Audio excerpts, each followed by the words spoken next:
Cười cái gì mà cười? Long ca sắp tới bảo dưỡng xe.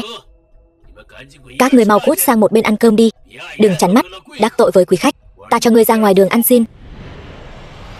Chủ nhà máy. Lão đại, chúng tôi ở đây ăn cơm. Hẳn là không chắn, chuyện gì của ai chứ? Ngươi còn nói nhảm nữa. Ta cho ngươi cút ngay bây giờ. Ngươi toàn mùi mồ hôi. Không biết thân biết phận, xuống đi.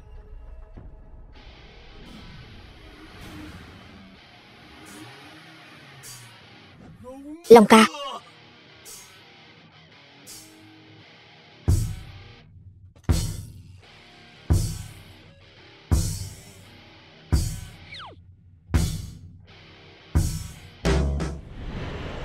Long Vũ, thủ hạ của Sở Thiên Ngạo. Long công tử, ngài đến tiệm nhỏ của chúng tôi, thật là rồng đến nhà tôm. Ít nói nhảm, mau bảo dưỡng cho ta. Cái chỗ rách nát này, ở thêm 1 giây cũng làm mất giá trị của ta. Được, tôi sắp xếp ngay. Lâm Trần, mau bảo dưỡng xe cho Long công tử. Tôi còn chưa ăn xong cơm. Ý gì đây? Muốn ăn phải không? Lại đây, bỏ xuống đất liếm sạch cho ta. Đừng quá đáng quá. Thằng nhãi còn dám cãi lại. Mấy lá gan vậy, tin hay không, tôi bây giờ sẽ đập nát cái quán này. Ngươi còn dám cãi lại hắn? Đây chính là Long công tử, 10 cái mạng của ngươi cũng không đủ đền. Ngươi mau quỳ xuống. Xin lỗi, Long công tử, người này đầu óc có vấn đề. Ngài đại lượng bỏ qua cho hắn đi. Ngài tha thứ cho hắn đi. Bây giờ liếm sạch cơm cho ta, rồi quỳ xuống đất dập đầu cho ta. Ta sẽ tha cho ngươi, nếu không lập tức đập nát cái quán rách nát của ngươi, để ngươi phải ôm hận mà đi. Lão bản, bọn chúng rõ ràng là tới kiếm chuyện. Ngươi câm miệng cho ta. Đắc tội Long công tử là ngươi gieo gió gặt bão. Ngươi mau quỳ xuống liếm nó đi, đừng liên lụy chúng ta. Ta ở đây làm 3 năm rồi. Ta không phải người sao? Lâm Trần, tự làm bậy không thể sống. Ngươi xem ngươi đắc tội với ai kìa. Ta nói cho ngươi biết, ta không thể bảo vệ ngươi được. Ngươi tự cầu nhiều phúc đi. Hảo hán không ăn thiệt trước mắt. Long công tử nói sao? Ngươi cứ làm vậy đi, thằng khốn. Chậm chạp, diễn trò cho ta xem. Không liếm đúng không? Hắn không liếm, ngươi liếm. Long đại nhân, ngài đại nhân đại lượng, ngài hãy tha cho thường dân tiểu bách tính đi. Lão già này đánh bài tình cảm với ta, đánh gãy 2 chân hắn cho ta. Đậu xanh, 2 con cờ hó, dám đắc tội lão tử. Ta muốn xem thử cái xương đầu này cứng đến mức nào. 3. Các người là ai? Dựa vào cái gì mà đánh ba tôi? Con gái ngươi hả? Ta thích. Ta đột nhiên đổi ý rồi. Chỉ cần con gái ngươi đi với ta 1 tháng, vậy ta sẽ tha cho các ngươi. Nếu không, ta sẽ đánh gãy chân ngươi ngay bây giờ. Xin lỗi. Ngươi nói gì? Ta nghe nhầm không? Ngươi bảo ta xin lỗi, tin hay không ta sẽ lấy mạng ngươi.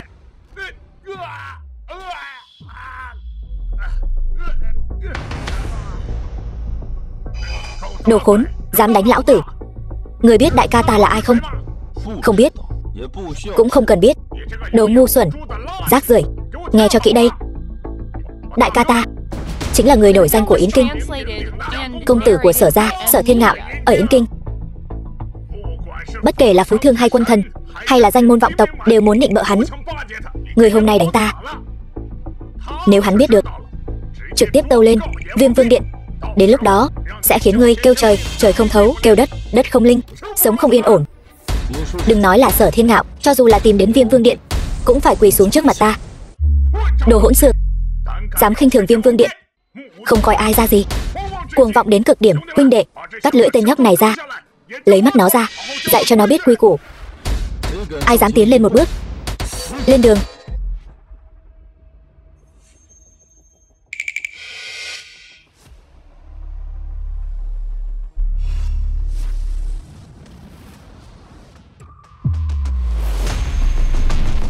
Đại ca, tên này là ai vậy? Thằng sửa xe kia làm màu, hù dọa các ngươi thôi. Xông lên hết cho ta, nuôi các ngươi bấy lâu là để làm gì? Còn dám chống cự, ta sẽ một đao lấy mạng hắn. Bây giờ ngươi quỳ xuống, dập đầu 3 cái cho ta, ta sẽ tha cho ngươi. Lâm Trần, ngươi cái đầu xúc sinh, ngươi hại ta rồi. Ngươi mau quỳ xuống, đừng có động thủ ở đây, nếu không ta sẽ mạnh tay thật đấy. Hư Trương Thanh Thế, đi, đập nát cái tiệm này cho ta. Ta cảnh cáo các ngươi lần cuối, đừng tìm đường tử. Lâm Trần, ngươi muốn hại chúng ta mất mạng sao? Cho dù ta có thiêu rụi nơi này thì ngươi làm gì được ta? Ngươi có thể làm gì ta? Ngươi mà dám động đậy. Cứng đầu. Ngỗ nghịch hết chỗ nói. Đúng là bộ mặt chán sống mà. Nếu các ngươi đã vô cớ gây rối, sỉ nhục luân thường đạo lý trước, không nghe lời khuyên can, nhiều lần gây sự, lại còn động thủ, vậy hôm nay ta sẽ phá giới một lần, thay trời hành đạo, giữ gìn chính nghĩa.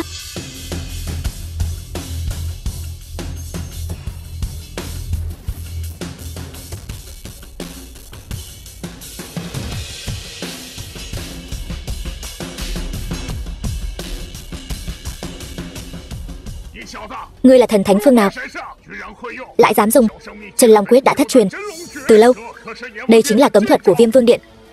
Bất cứ kẻ nào lạm dụng đều sẽ bị Chân Long Viêm Vương xử tử hình, không được chôn tử tế. Ta là ai ngươi chưa xứng biết. Nhân lúc ta chưa nổi giận, cút càng xa càng tốt. Ngông cuồng cái gì? Ta nói cho ngươi biết, ngươi sắp lên đường rồi. Đợi ta bẩm báo lên Viêm Vương Điện đại hộ pháp Tiêu Thiên Diệp trưởng lão, thì ngươi cứ đợi mà rơi xuống 18 tầng địa ngục đi, không cần ngươi phải báo cáo.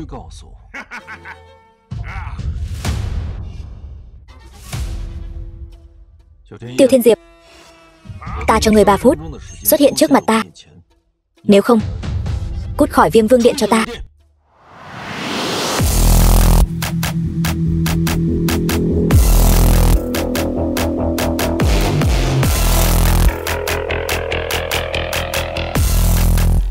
Tiêu trưởng lão, ở đây có người sử dụng cấm thuật, mau bắt hắn lại. Thử thách trần gian 3 năm đã hết. Thuộc hạ Tiêu Thiên Diệp mang theo Viêm Vương lệnh. Tiêu Thiên Diệp, thuộc hạ đế quân. Cung nghênh Viêm đế trở về.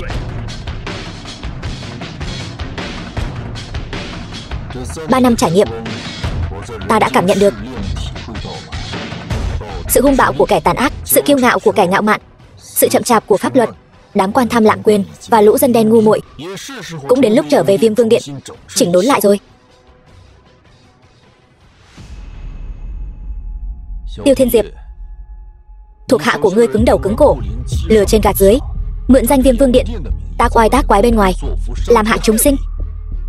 Ngươi quản giáo không nghiêm, có biết tội không? Thuộc hạ thật sự không biết. Long Vũ, ngươi dám chọc giận đế quân, bất kính với ngài, thật là tội chồng thêm tội. Tôi sai rồi, tôi sai rồi. Tôi không biết, đế quân đại nhân, xin ngài tha cho tôi một mạng. Ý của ngươi là nếu ta không phải Viêm Vương đế quân, liền bị tùy ý ức hiếp. Tiêu Thiên Diệp, hắn là thuộc hạ của ngươi, ta cho ngươi một cơ hội, tự mình xử trí. Đế quân nhân từ, người đâu? Long Vũ, ức hiếp lê dân, lỗi lầm chồng chất, theo quy củ áp giải vào thủy lao nửa tháng, xử phạt bằng lôi hình, để thị uy răn đe. Việc ta giao phó tiến triển đến đâu rồi? Thuộc hạ đã làm theo lệnh của đế quân, cho Vạn Thịnh tập đoàn vào Giang Thành.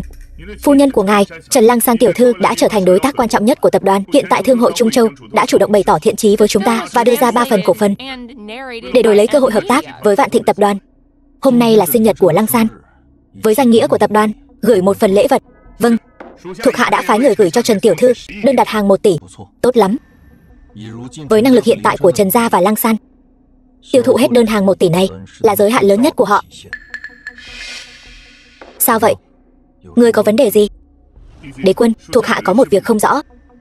Đế quân thân phận tôn quý, nắm giữ đỉnh cao Yến Kinh, còn Trần gia chỉ là một gia tộc đứng cuối bảng. 3 năm trước còn không được tính là gia tộc hạng 3, cớ sao lại được đế quân ngài ưu ái? 3 năm nay, Lăng San và ta nâng khăn sửa túi, đồng cam cộng khổ, chẳng lẽ những điều này vẫn chưa đủ sao? Xin lỗi, thuộc hạ lỡ lời, xin đế quân trách phạt. 3 năm yên lặng, cũng đến lúc tái hiện lại vinh quang của Viêm Vương Điện rồi. Truyền lệnh của ta, chiếu lệnh thiên hạ quần hùng. 7 ngày sau, tại Vân Đỉnh Thiên Cung tổ chức nghi thức đăng cơ. Ta muốn tuyên bố với thiên hạ, Viêm Vương đế quân sẽ tái xuất nhân gian. Vâng. 3 năm qua, cảm ơn cô đã chăm sóc. Có rắc rối cứ liên lạc với tôi. Tìm một thợ làm bánh ngọt hàng đầu. Tôi muốn tự tay làm một chiếc bánh kem tặng cho Lăng San. 3 năm nay, bên cạnh tôi có một vị đại Phật. Tôi thật mù mắt. Đế quân, đây là toàn bộ tư liệu liên quan đến Thẩm gia Yến Kinh. và Thẩm Thi Hàm tiểu thư, Thẩm gia Yến Kinh, năm xưa có ân với sư phụ lão nhân gia, cho nên mới lập ra tờ hôn ước này. Dù tình hay lý, tôi đều nên tuân theo. Phải, theo điều tra, Thẩm Thi Hàm tiểu thư không dựa vào bất kỳ thế lực gia tộc nào, tự thân lập nghiệp, sáng lập nên Thương Lan tập đoàn, năng lực thủ đoạn quả thật phi phàm. Nếu lúc đó ngài âm thầm giúp đỡ là Thẩm tiểu thư, vậy thì tôi nghĩ hiện tại tứ đại gia tộc Yến Kinh e rằng sẽ lấy Thẩm tiểu thư làm tôn chủ, không sai. So với cái Trần gia chẳng ra gì. Năng lực của Thẩm Thi Hàm quả thật mạnh hơn cô ta gấp trăm lần. Còn có Sở gia Yến Kinh, nhiều năm trước dựa vào mối quan hệ với cựu bộ Viêm Vương Điện mở rộng nhanh chóng, hiện tại đã trở thành đứng đầu tứ đại gia tộc Yến Kinh. Hơn nữa, người thừa kế Sở gia Sở Thiên Ngạo hình như đối với Thẩm tiểu thư có ý đồ bất chính. Hắn ta liên kết với ba đại gia tộc còn lại, cùng nhau ra hiệu với Thẩm tiểu thư. Không ngờ Viêm Vương Điện đã im hơi lặng tiếng nhiều năm, lại bị đám cặn bã này dùng làm ô dù che chắn, giờ lại dám động đến vị hôn thê của ta. Thật là chán sống rồi. Thông báo xuống, tất cả vinh quang ban đầu dành cho Trần gia đều thu hồi lại. Khoản đầu tư chục tỷ ban đầu cho Trần gia lập tức hủy bỏ. Sắp xếp đi, 3 ngày sau tổ chức buổi đấu thầu công khai, mời toàn bộ các thế lực hàng đầu của Hoa Quốc đến tham gia. Đến lúc đó ta sẽ tung tin Viêm Vương Điện tham gia. Ta muốn xem thử có bao nhiêu tên cặn bã dám lợi dụng Viêm Vương Điện mà tác oai tác quái. Còn một việc nữa, Cung Diên Khánh hội trưởng Thương hội Trung Châu biết ngài xuất hiện ở Giang Thành, đặc biệt dùng quy cách hoàng tộc tổ chức yến tiệc lớn tại Giang Đỉnh Hào Đình, khẩn cầu được gặp đế quân. Đế quân ngài có muốn ghé qua xem thử không? Được, vậy chuyện đấu thầu cứ giao cho hắn ta lo liệu, do Thương hội Trung Châu chủ trì. Chắc chắn đám cặn bã đó sẽ càng thêm hung hăng. Như vậy chúng ta có thể một lưới tóm gọn. Quả nhiên là đế quân. Thuộc hạ lập tức đi làm ngay. Giang Đỉnh, sao hắn lại đến đây? Lâm Trần, sao phế vật ngươi lại ở đây? Tại sao tôi không thể đến? Sao người thường không được đến đây ăn cơm à? Giang Đỉnh Hào Đình không phải là nơi loại quê mùa như ngươi có thể đến. Ở đây đều là chế độ đặt chỗ dành cho hội viên, không có ngàn vạn cửa cũng không vào được. Sao cô lại chắc chắn như vậy? Chắc là ta không vào được. Lũ kiến hôi vẫn chỉ là lũ kiến hôi, một kẻ bị Trần gia quét ra khỏi cửa, phế vật ở rể, còn muốn lọt vào Giang Đỉnh Hào Đình. Thật nực cười. Anh là ai? Đến lượt anh xen vào à? Vị này là cốt cán của Vạn Thịnh tập đoàn. Hứa Thiếu, đơn hàng 1 tỷ của Trần gia chúng tôi là do Hứa Thiếu quyết định. Đừng quá phô trương, tôi không muốn chuyện này quá nhiều người biết. Tôi khá kín tiếng. Anh chắc chứ? Khoản đầu tư 1 tỷ của Vạn Thịnh tập đoàn là do anh một tay thúc đẩy. Khoản đầu tư 1 tỷ của Vạn Thịnh tập đoàn không phải tôi làm. Chẳng lẽ là anh thợ sửa xe làm được?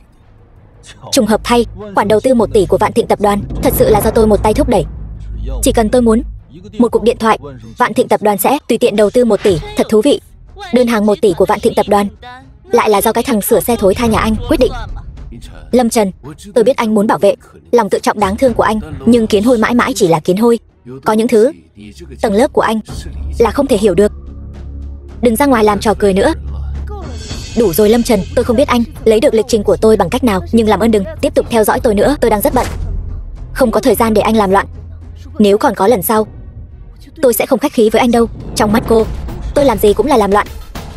Bây giờ cô chỉ biết theo đuổi tiền tài địa vị, cảm thấy người như tôi trở thành gánh nặng rồi phải không? Chẳng lẽ anh không phải sao? Anh làm hỏng tiệc sinh nhật của tôi, khiến Trần gia mất khoản đầu tư của Thẩm gia, bây giờ lại đến cản trở tôi và Hứa Thiếu bàn chuyện hợp tác. Lâm Trần, rốt cuộc tôi có chỗ nào có lỗi với anh mà anh phải nhắm vào tôi như vậy? Cô là đang nghĩ Thẩm gia Yến Kinh hủy bỏ đầu tư, Vạn Thịnh tập đoàn hủy bỏ đơn hàng 1 tỷ đều là lỗi của tôi, chẳng phải sao? Nếu không phải vì anh ở tiệc sinh nhật làm mất mặt trước mọi người, để lại ấn tượng xấu cho Thẩm gia Yến Kinh, thì họ làm sao có thể từ chối đầu tư? Còn nữa Lâm Trần, có bốc phét cũng không thể che giấu được sự thật thân phận anh thấp hèn. Còn tưởng mình là ai? Đơn hàng 1 tỷ của Vạn Thịnh tập đoàn có thể cùng loại cặn bã như ngươi có quan hệ gì? Ta là cặn bã. Đợi đến khi ngươi biết thân phận thật sự của ta, hy vọng ngươi đừng hối hận. Chẳng lẽ ngươi còn có thân phận cao cao tại thượng gì đó nữa? Thân phận của ta còn cần ngươi đi suy đoán chắc. Kể từ khi các ngươi nguyện ý tin tưởng lời hắn nói, đã là sai lầm rồi. Nhưng mà đến lúc đó đơn hàng thật sự ra vấn đề, đừng nghĩ là ta quấy nhiễu là được. Lâm Trần, ngươi đừng có giả vờ nữa. Hứa Thiếu là cao tầng của Vạn Thịnh, nhất ngôn cửu đỉnh. Nếu như ngay cả hắn đều quyết định không được chuyện, vậy thì chỉ có tổng giám đốc điều hành Vạn Thịnh tập đoàn Tiêu Thiên Diệp đến quyết định. Những nhân vật lớn này, loại sâu kiến như ngươi căn bản không thể so sánh cao tầng của Vạn Thịnh tập đoàn. Cả hắn cũng xứng. Họ Lâm, ngươi có biết mình đang nói gì không? Cao tầng của Vạn Thịnh tập đoàn ta đều đã gặp qua, nhưng ta chưa từng nghe nói có một nhân vật như hắn. Nói ngươi ngu ngươi còn chối. Thân phận địa vị gì của ngươi cũng xứng quen biết cao tầng của Vạn Thịnh tập đoàn. Vạn Thịnh tập đoàn là tập đoàn tài chính hàng đầu thế giới. Lâm Trần, ngươi nói dối không cần bản thảo sao? Toàn bộ Hoa Quốc không ai dám đối với Vạn Thịnh tập đoàn chỉ tay múa chân, chỉ bằng ngươi dám nói ra loại lời này. Yên tâm, chuyện cao tầng trong tập đoàn không phải loại dân đen như ngươi có thể tiếp xúc. Tìm kiếm trên mạng về Vạn Thịnh tập đoàn đều là người đứng trước màn, còn cao tầng thật sự trong tập đoàn thông tin đều tuyệt mật. Còn ta chính là một trong số đó. Ngay cả tổng giám đốc Vạn Thịnh tập đoàn Tiêu Thiên Diệp gặp ta cũng phải cung kính. Hắn dựa vào cái gì mà cung kính với ngươi? Thực lực của Hứa gia ta không phải loại người như ngươi có thể đánh giá. Một nửa tài sản của Vạn Thịnh đều do ta làm ra. Chẳng lẽ tổng tài nhìn thấy cổ đông lớn sẽ không tôn trọng sao? Hứa thiếu, ngươi cũng quá lợi hại. Chuyện như vậy còn giấu ta. Ta đây vốn dĩ tương đối khiêm tốn, chút thành tựu nhỏ này không cần thiết phải nói ra hết. Ta ở Vạn Thịnh tập đoàn quyết định chuyện đơn hàng 1 tỷ, ta cũng chưa từng lấy ra khoe khoang. Họ Lâm, ngươi nghe thấy chưa? Chuyện đơn hàng 1 tỷ này đối với Hứa thiếu chúng ta mà nói chỉ là chuyện nhỏ. Hứa thiếu giàu như vậy cũng biết khiêm tốn, đâu như loại phế vật như ngươi. Rõ ràng là đồ sửa xe thối tha, còn ba hoa trích chòe. Lời nói dối trong miệng hắn, trong mắt ngươi đều là lời thật, còn ta nói là sự thật, ngược lại thành lời nói dối.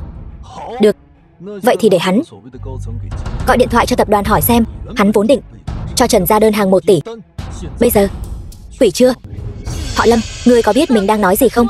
Ngươi nói vậy là có ý gì?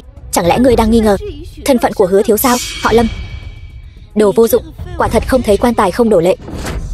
Hứa thiếu, nếu tên vô dụng này vẫn không chịu từ bỏ ý định, vậy thì làm phiền ngươi gọi một cuộc điện thoại. Dĩ nhiên không thành vấn đề, ta muốn xem sau khi ta gọi điện thoại xong ngươi còn có thể kiếm cớ gì nữa.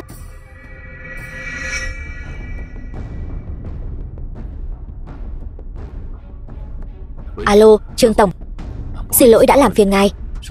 Tập đoàn định đầu tư 1 tỷ cho Trần gia ở Giang Thành. Trần gia Giang Thành sao? Đơn hàng đó đã bị hủy từ lâu rồi. Tập đoàn đã đưa Trần gia vào danh sách đen vĩnh viễn không hợp tác. Nghe nói đã đắc tội với cao tầng bên trên. Tiểu Hứa à, ngươi ngàn vạn lần đừng có qua lại quá thân thiết với Trần gia, kẻo rước họa vào thân. Hứa thiếu, thế nào rồi? Đơn hàng 1 tỷ của Vạn Thịnh tập đoàn có phải là cho Trần gia chúng ta không? Ngươi mau nói rõ với hắn đi, để hắn hoàn toàn hết hy vọng. Đúng vậy, cứ nói đúng sự thật. Những gì ngươi đã nói qua điện thoại là được.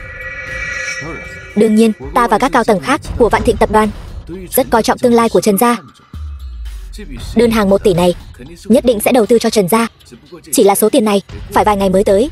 Hai vị hãy kiên nhẫn chờ đợi. Họ Lâm, thế nào rồi? Còn gì để nói nữa không? Thú vị, thật thú vị. Nếu Vạn Thịnh tập đoàn thật sự như ngươi mong muốn thì cũng chẳng còn xa ngày phá sản.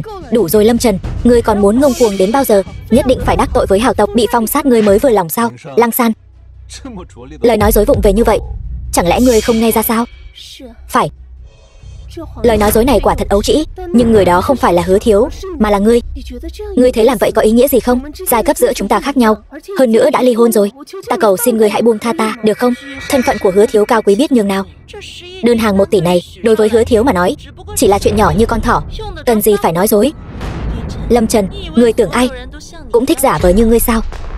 Ngươi thật sự khiến người ta ghê tởm. Thôi không sao, nếu Lâm Trần không tin thì thôi vậy. Loại người này tôi gặp nhiều rồi. Thời gian không còn sớm nữa, chúng ta nên bàn bạc công việc tiếp theo. Ta thấy không cần thiết phải lãng phí thời gian với kẻ ti tiện này. Lâm Trần, ta cảnh cáo ngươi đừng xuất hiện trước mặt ta nữa, nếu không lần sau ta sẽ không khách khí với ngươi đâu. Trần Lăng San, ta hảo tâm nhắc nhở ngươi, chuyện này có bẫy. Ngươi không những không biết điều mà còn trách ta. Được, nếu ngươi cam tâm tình nguyện bị lừa gạt, ta không còn gì để nói. Hy vọng sau này ngươi biết được sự thật, đừng hối hận là được. Cãi nhau ở đây còn ra thể thống gì nữa? Ngươi cũng không biết xử lý sao? Không biết Giang Đình Hào Đình hôm nay có khách quý tới sao? Đãi chậm trễ khách quý, chúng ta đều sẽ bị đuổi việc. Ngươi tới vừa đúng lúc. Người này không phải hội viên của Giang Đình Hào Đình, muốn lẻn vào, mau đuổi hắn ra ngoài. Lâm Trần, Hứa thiếu là cao tầng của tập đoàn Vạn Thịnh, trong nháy mắt đã mang đến cho Trần gia đơn hàng 1 tỷ. Còn giữa ngươi và ta vốn là khác biệt một trời một vực. Tình cảm của chúng ta đã kết thúc rồi. Trần Lăng San ta tuyệt đối không hối hận. Ly hôn đối với chúng ta mà nói, đó là lựa chọn tốt nhất. Mau đi báo cho Từ tổng, nói khách quý đã tới dưới lầu rồi. Vị khách quý này, thật ngại quá, đây là sơ suất trong công việc của chúng tôi sẽ xử lý ngay. Thật ngại quá, tiên sinh. Giang Đình Hào Đình chúng tôi là nhà hàng hội viên, không có thẻ hội viên không được vào. Mong ngài hợp tác. Thời gian sắp đến rồi, chúng ta chuẩn bị xuống lầu nghênh đón vị nhân vật lớn kia. Vị nhân vật lớn đó rốt cuộc là nhân vật như thế nào mà lại khiến cho người đường đường là hội trưởng thương hội Trung Châu phải đích thân đi nghênh đón? Chỉ là một thương hội Trung Châu nho nhỏ, trong mắt vị nhân vật lớn kia chẳng khác nào cỏ rác. Cả Hoa Quốc cửu ngũ chí tôn, không ai dám tranh giành với hắn. Người này rốt cuộc có bản lĩnh gì? Lẽ nào là vị đó của tập đoàn Vạn Thịnh?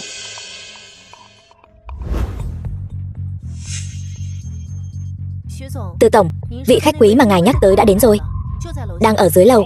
Tới rồi. Đi thôi. Lão Từ, mau xuống nghênh đón.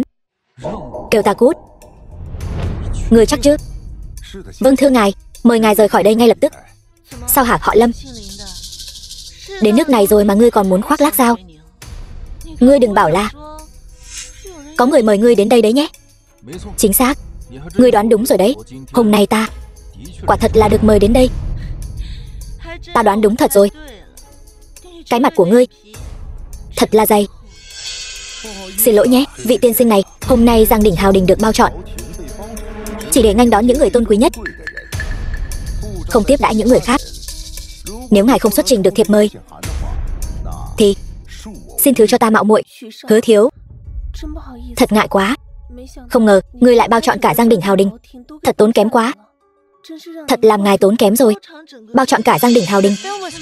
Quả nhiên là Hứa thiếu gia. Nhìn khắp cả Hoa Quốc, người có thể làm được như vậy chỉ có mình Hứa thiếu gia. Cái đó có phải nhầm lẫn gì không? Hình như ta không nói là muốn bao chọn. Ngài nói đùa rồi. Tiếp đãi khách quý, chúng tôi lẽ ra phải bao chọn mới có thể làm nổi bật sự tôn quý và địa vị của khách. Nếu để lọt vào một vài kẻ tầm thường, làm phiền hứng thú của quý khách, thì đó mới là sơ suất của chúng tôi. Có thể được Giang Đình Hào Đình tiếp đãi long trọng như vậy, cả Giang Thành chỉ có Hứa thiếu gia. Họ Lâm kia, nghe rõ chưa? Giang Đình Hào Đình đêm nay đặc biệt bao chọn vì Hứa thiếu gia. Ngươi còn gì để nói nữa? Ngươi chắc chắn như vậy sao? Đêm nay Giang Đình Hào Đình bao chọn là vì hắn ta sao? Không phải vì ta. Chẳng lẽ lại vì cái tên phế vật bị đuổi khỏi nhà như ngươi sao? Trùng hợp thay, ngươi đoán đúng rồi đấy. Hôm nay Giang Đình Hào Đình bao chọn đúng là vì ta. Lâm Trần, cái miệng phế vật của ngươi thật cứng. Sự việc đã rõ ràng trước mắt, ngươi còn mạnh miệng như vậy sao?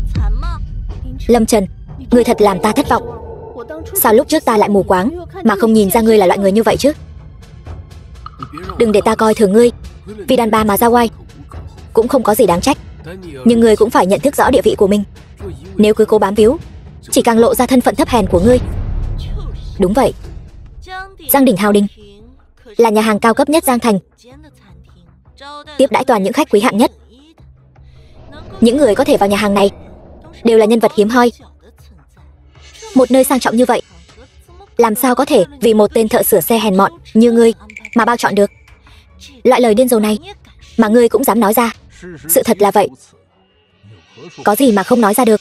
Vị tiên sinh này, xin hợp tác với công việc của tôi. Nếu còn quậy phá nữa thì tôi sẽ buộc phải dùng biện pháp mạnh. Mời ngài rời khỏi đây. Mời tôi rời khỏi đây. Mày nghĩ cho kỹ, động vào tao để xảy ra chuyện thì tự gánh lấy hậu quả. Còn chờ gì nữa? Lên cho tao.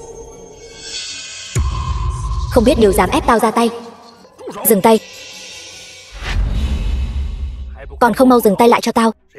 Ai mà còn gây rối thì cút xéo khỏi Giang Đình cho tao. Từ tổng, ở đây có người quậy phá, là tại tôi làm việc không hiệu quả. Ngài cứ yên tâm, tôi sẽ tống cổ tên này ra ngoài ngay. Mày ăn gan hùm mật gấu hả? Dám động vào cậu ấy? Láo xược. Cung hội trưởng, tại sao ngài lại làm thế? Đồ vô dụng chỉ giỏi làm hỏng việc. Dám chậm trễ với khách quý của Giang Đình Hào Đình, còn mặt mũi mà hỏi tại sao? Người đâu? Lôi nó ra ngoài cho ta. Ai mà dám trưng dụng mày nữa chính là kẻ thù của ta Từ Hiền. Ta sẽ cho toàn bộ ngành này phong sát mày. Từ tổng, xin ngài nghe tôi giải thích. Hứa tiên sinh, xin ngài nói giúp tôi vài lời. Hứa tổng, chào ngài, tôi là Hứa Chính Hào. Tôi nghĩ ngài đã hiểu lầm rồi, anh ấy không hề chậm trễ tôi. Đồ tép diêu như mày mà cũng xứng nói chuyện với tao, người đâu? Tống cổ hết ra ngoài cho tao. Khoan đã Từ tổng, tại sao ngài lại làm thế? Cung Diên Khánh Thương hội Trung Châu, Từ Hiền Giang Đỉnh Hào Đình. Bái kiến Lâm tiên sinh. Đứng dậy nói chuyện. Diên Khánh chuẩn bị sơ suất, chưa kịp đón xa, xin Lâm tiên sinh trách phạt. Từ Hiền không quản lý tốt thuộc hạ, để chúng đắc tội với Lâm tiên sinh, xin Lâm tiên sinh trách phạt. Rốt cuộc chuyện này là sao? Cung hội trưởng, ngài điên rồi sao? Tại sao lại quỳ trước một tên thợ sửa xe? Hắn chỉ là một tên thợ sửa xe quèn thôi. Hắn dựa vào cái gì? Chẳng lẽ khiến Giang Đỉnh Hào Đình bao dạp chiều khách là Lâm Trần? Sao có thể như vậy? Cách tiếp đãi khách của hai vị thật đúng là chưa từng nghe thấy bao giờ. Còn về việc trách phạt, thôi bỏ đi. Các vị cũng là vô tình. Nếu thật sự trách phạt hai vị, chẳng phải là tôi làm quá lên sao? Lớn bắt nạt bé. Lâm Trần, mày có biết mày đang nói chuyện với ai không? Mau xin lỗi cung hội trưởng. Bảo tôi xin lỗi. Ê, là tôi dám xin lỗi thì họ không dám nhận. Không, Lâm tiên sinh, ngài cao quý như vậy, nhận lời xin lỗi của chúng tôi chẳng phải là giảm thọ chúng tôi sao? Huống hồ chúng tôi có lỗi trước. Xin Lâm tiên sinh trách phạt. Phải đó Lâm tiên sinh, để tỏ lòng xin lỗi, đây là thẻ Vân Văn Kim Cương của Giang Đỉnh Hào Đình chúng tôi. Ngài sở hữu thẻ Kim Cương, chính là Giang Đỉnh Hào Đình của chúng tôi, vị khách tôn quý nhất. Mời Lâm tiên sinh nhận cho. Nếu đã vậy, vậy tôi xin nhận. Lâm tiên sinh, mấy vị này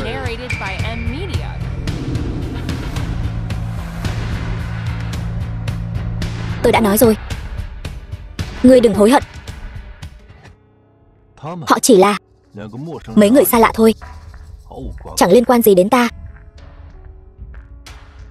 Ba vị, thật ngại quá. Hôm nay Giang Đỉnh Hào Đình chúng tôi có khách quý tiếp đón, những người nhàn rỗi khác không được vào. Người đâu tiễn khách, dám cho bất kỳ ai vào, xử không luận tội. Từ tổng, Hứa thiếu, rốt cuộc chuyện này là sao vậy? Cung hội trưởng lại không nhận ra ngài. Thân phận tôn quý như vậy, hắn ta lại còn dám đuổi ngài ra ngoài. Người biết đấy, thân phận của tôi ngay cả trong nội bộ tập đoàn cũng là tuyệt mật, cho nên bọn họ không nhận ra tôi cũng là chuyện bình thường. Ra là vậy. Cung Diên Khánh đúng là kẻ có mắt như mù, không biết chân long. Tôi phải đi nói chuyện phải trái với hắn ta. Khoan đã, không biết thì không có tội. Hơn nữa tôi làm người bình thường cũng khá khiêm tốn dễ gần, tự nhiên sẽ không so đo với hắn ta, lấy đức báo oán. Quả không hổ danh Hứa thiếu. Nhìn bộ dạng vanh váo đắc ý của Lâm Trần kia, bọn họ chắc chắn là nhận nhầm người rồi. Xem Lâm Trần thành khách quý, Lâm Trần này nhờ hơi Hứa thiếu còn ăn cháo đá bát. Nhưng mà tại sao cung hội trưởng lại cung kính với Lâm Trần như vậy? Nếu là nhận nhầm người, không nên như vậy. Tôi biết rồi, chắc chắn là nhờ hơi con tiện nhân nhà họ Thẩm rồi. Nếu không, Lâm Trần tên thợ sửa xe hôi hám đó làm sao có tư cách vào Giang Đỉnh Hào Đình này chứ? Không được, tôi phải đi vạch trần bộ mặt thật của hắn ta. Không cần phải chấp nhặt với hắn ta. Tranh thủ bây giờ thời gian còn sớm, chúng ta đổi nhà hàng khác đi, nói chuyện cho tử tế về việc hợp tác sau này. Đúng đó chị, nếu không phải vì bị Lâm Trần phá hỏng, chúng ta bây giờ đã ngồi vào bàn ăn bàn chuyện hợp tác rồi. Thật ngại quá Hứa thiếu, đều tại Lâm Trần làm hỏng chuyện lớn của chúng ta. Tôi thay mặt Lâm Trần xin lỗi ngài. Trần tiểu thư nói vậy là khách sáo rồi, có thể thúc đẩy Vạn Thịnh tập đoàn hợp tác với Trần gia. Loại cặn bã này tôi sẽ không để tâm đâu. Lâm Trần, thật không ngờ ngươi lại là kẻ vô tình như vậy. Nếu đã ngươi bạc tình bạc nghĩa, đợi ta giành được đơn hàng của Vạn Thịnh tập đoàn, thành công bước vào hàng ngũ thượng lưu xã hội, đến lúc đó ta xem ngươi như con kiến hôi. Hy vọng ngươi sẽ không hối hận. Đi thôi.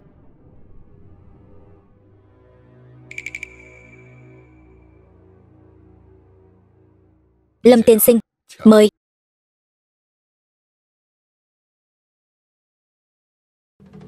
Thuộc hạ Cung Diên Khánh bái kiến đế quân đại nhân. Mời ngồi. Đa tạ đế quân đại nhân.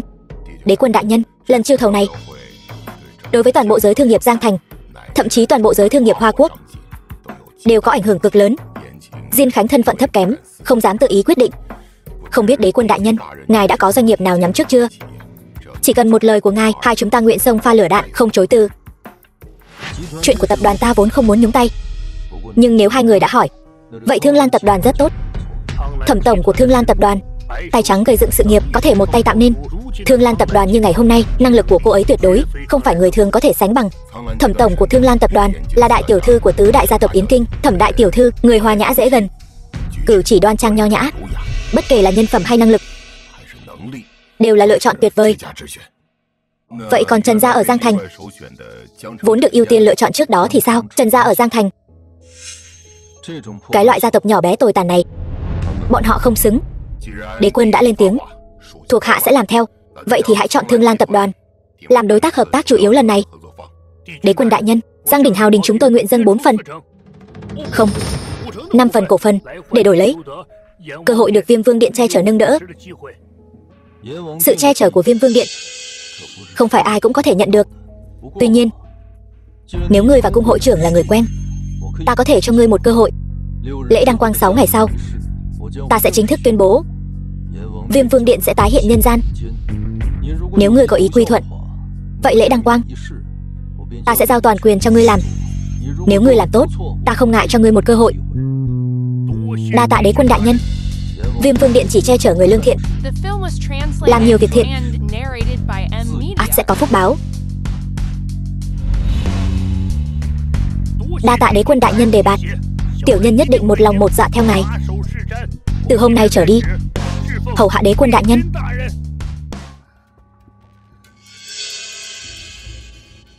Hứa thiếu, xin lỗi nhé, tôi đi vệ sinh một lát.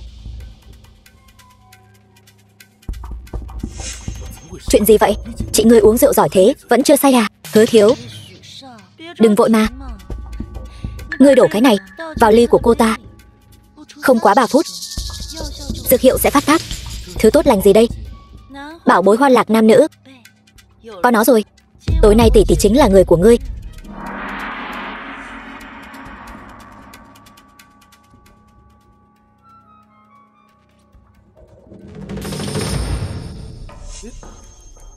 Lâm Trần, sao ngươi lại đến gây chuyện nữa? Mau buông tay ra, ta đến sinh sự. Ngươi nên trả lời câu hỏi này là ngươi mới phải. Tỷ tỷ ngươi từ nhỏ đã thương ngươi, ngươi lại muốn hại tỷ ấy như vậy sao? Ngươi ngậm máu phun người.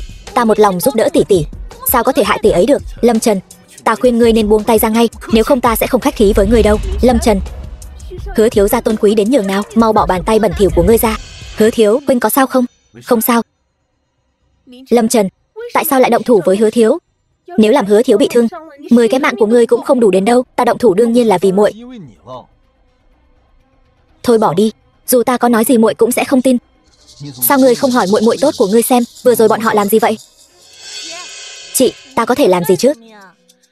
Rõ ràng là tên họ Lâm này thấy chúng ta trò chuyện vui vẻ với Hứa thiếu, sinh lòng đố kỵ, cảnh cáo Hứa thiếu tránh xa tỷ một chút. Hắn ta uy hiếp Hứa thiếu không được hợp tác với Trần gia chúng ta. Hứa thiếu một lòng vì tỷ, hắn thấy uy hiếp không được, liền xông lên đánh người. Lâm Trần, ngươi còn là người không? Chuyện như vậy mà ngươi cũng làm ra được. Ta làm gì cũng sai sao? Trần Lăng Hoan rõ ràng đang đảo lộn trắng đen, hỗn loạn thị phi. Muội thà tin lời nói nhảm của mà không tin ta dù chỉ một lần sao? Ăn nói sằng bậy, chẳng lẽ việc ngươi động thủ với Hứa thiếu không phải sự thật sao? Ngươi thật sự khiến ta quá thất vọng. Vậy nên dù ta có nói gì, muội cũng sẽ không tin. Muội chỉ bằng lòng tin những gì muội muốn tin. Ngươi đừng ngụy biện nữa. Ta và ngươi đã ly hôn rồi. Trần gia và ngươi không còn liên quan gì nữa, còn ta vĩnh viễn không còn quan hệ gì với ngươi nữa.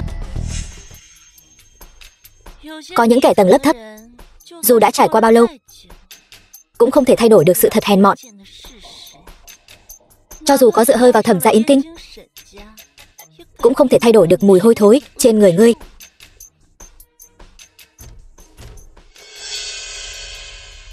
Đế quân đại nhân, Trần gia Giang Thành thật là đại nghịch bất đạo, đối với ngài bất kính, thật đáng ghét. Chỉ cần ngài ra lệnh một tiếng, thuộc hạ lập tức xử lý. Không cần. Cho dù năm xưa ta đã nhìn lầm, ta và cô ta ân oán đã thanh toán xong, không được nhắc lại nữa.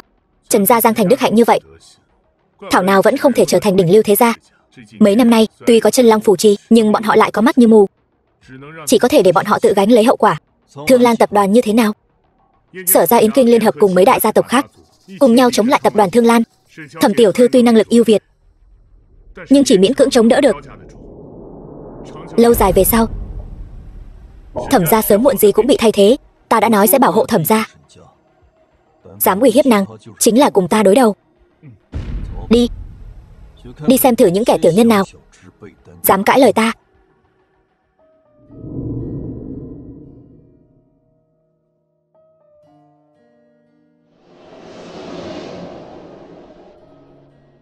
Lâm Trần tiên sinh, không ngờ nhanh như vậy lại gặp được ngươi. Thật ngại quá, để ngươi thấy ta tiều tụy như vậy. Thẩm tiểu thư, là ta mạo muội quấy rầy rồi, còn xin lượng thứ.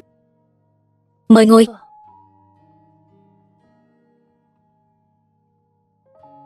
Lâm Trần tiên sinh lần này đến đây, chắc hẳn là đã chuẩn bị sẵn sàng làm chấp hành tổng tài của tập đoàn Thương Lan ta rồi. Thẩm tiểu thư, chức chấp hành tổng tài không thích hợp với tôi.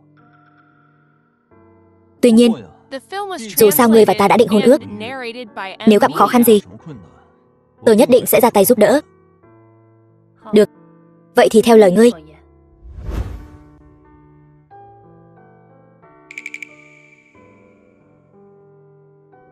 Đây là hiệp nghị chuyển nhượng 50% cổ phần của tập đoàn Thương Lan ta. Chỉ cần ký tên vào hiệp nghị, ngươi chính là cổ đông lớn nhất của tập đoàn Thương Lan ta.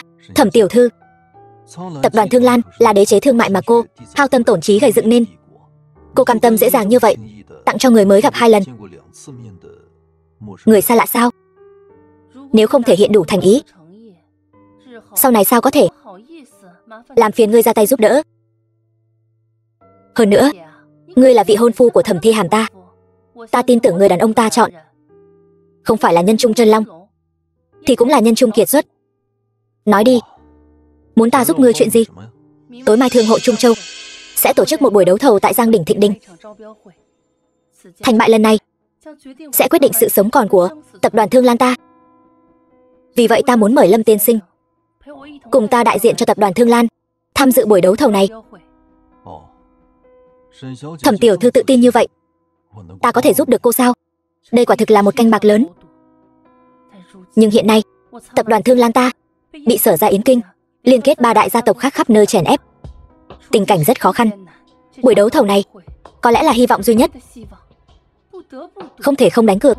Nhưng ngươi yên tâm, trong khoảng thời gian này, tất cả rủi ro và tổn thất đều do một mình ta Thẩm Thi Hàm gánh vác. Thẩm tiểu thư, tôi rất khâm phục dũng khí của cô. Nếu đã như vậy, vậy tôi cung kính không bằng tuân mạnh. Xin lỗi.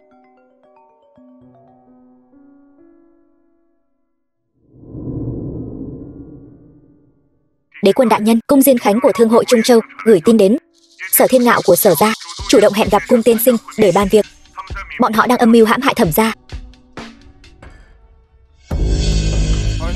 Tham kiến đế quân.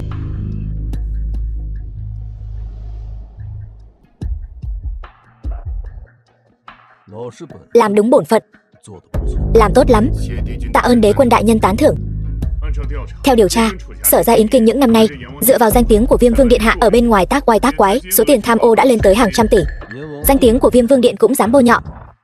Ta muốn xem thử trong buổi đấu thầu tối nay có thể lôi ra bao nhiêu cặn bã. Cút ngay. Được lắm cung Diên Khánh, ngươi lại dám ngỗ nghịch ta. Thật là một con chuột hèn mọn, ăn gan hùm mật gấu rồi. Thiếu gia, vì loại rác này mà tức giận không đáng. Ngài xem, đây là cái gì? Trần gia Giang Thành. Thưa thiếu gia, thuộc hạ đã sớm điều tra rõ ràng. Trần gia này ở Giang Thành chỉ miễn cưỡng chen chân vào hàng ngũ nhất tuyến thế gia đặt trong toàn bộ Hoa Quốc, căn bản không là gì.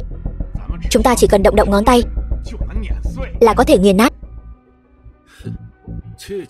Loại cá tạp này không biết sao được chọn là tân quý giới thương nghiệp. Thiếu gia, trọng điểm là Trần gia này được Thương hội Trung Châu coi trọng. Được lắm cung hội trưởng, tư tâm cũng không nhỏ nhỉ. Nếu ngươi đã dám ngỗ nghịch ta, vậy ta sẽ cho hắn ta biết mặt. Truyền lệnh của ta: đối với Trần gia Giang Thành thực hiện chế tài kinh tế, toàn lực đàn áp, để toàn bộ thương nhân Hoa Quốc đều biết kết cục của việc đắc tội với chúng ta. Vâng. Lăng Hoan, đơn hàng 1 tỷ mà Hứa Thiếu hứa với chúng ta thật sự thuộc về nhà chúng ta rồi sao? Đó là điều đương nhiên. 3. Hứa Thiếu là cao tầng của tập đoàn Vạn Thịnh, một lời đã nói ra, tứ mã nan truy, sao có thể là giả được. Hôm nay tôi có hẹn với Hứa Thiếu, tính toán thời gian, anh ấy chắc sắp đến rồi. Đến lúc đó ba tự mình hỏi anh ấy. Thật tốt. Không hổ danh là con gái bảo bối của ta. Xảy ra chuyện rồi ba. Các đối tác của chúng ta tất cả đều đơn phương tuyên bố muốn hủy bỏ hợp đồng với Trần gia. Con nói gì? Vừa mới đây thôi, mấy đối tác thay phiên nhau gọi điện đến, nói muốn hủy bỏ hợp đồng với Trần gia, hoàn toàn không cho bất kỳ cơ hội nào để xoay chuyển Trần gia chúng ta. Lần này coi như xong rồi. Sao lại thế này?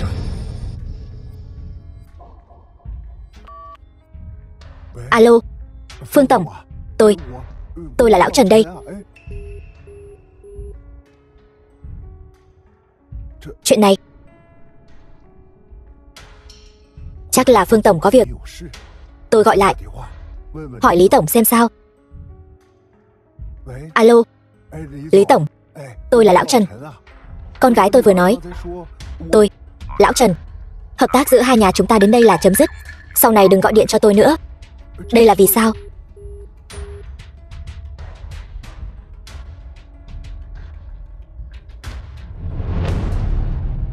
Xong rồi. Trần gia lần này thật sự xong rồi.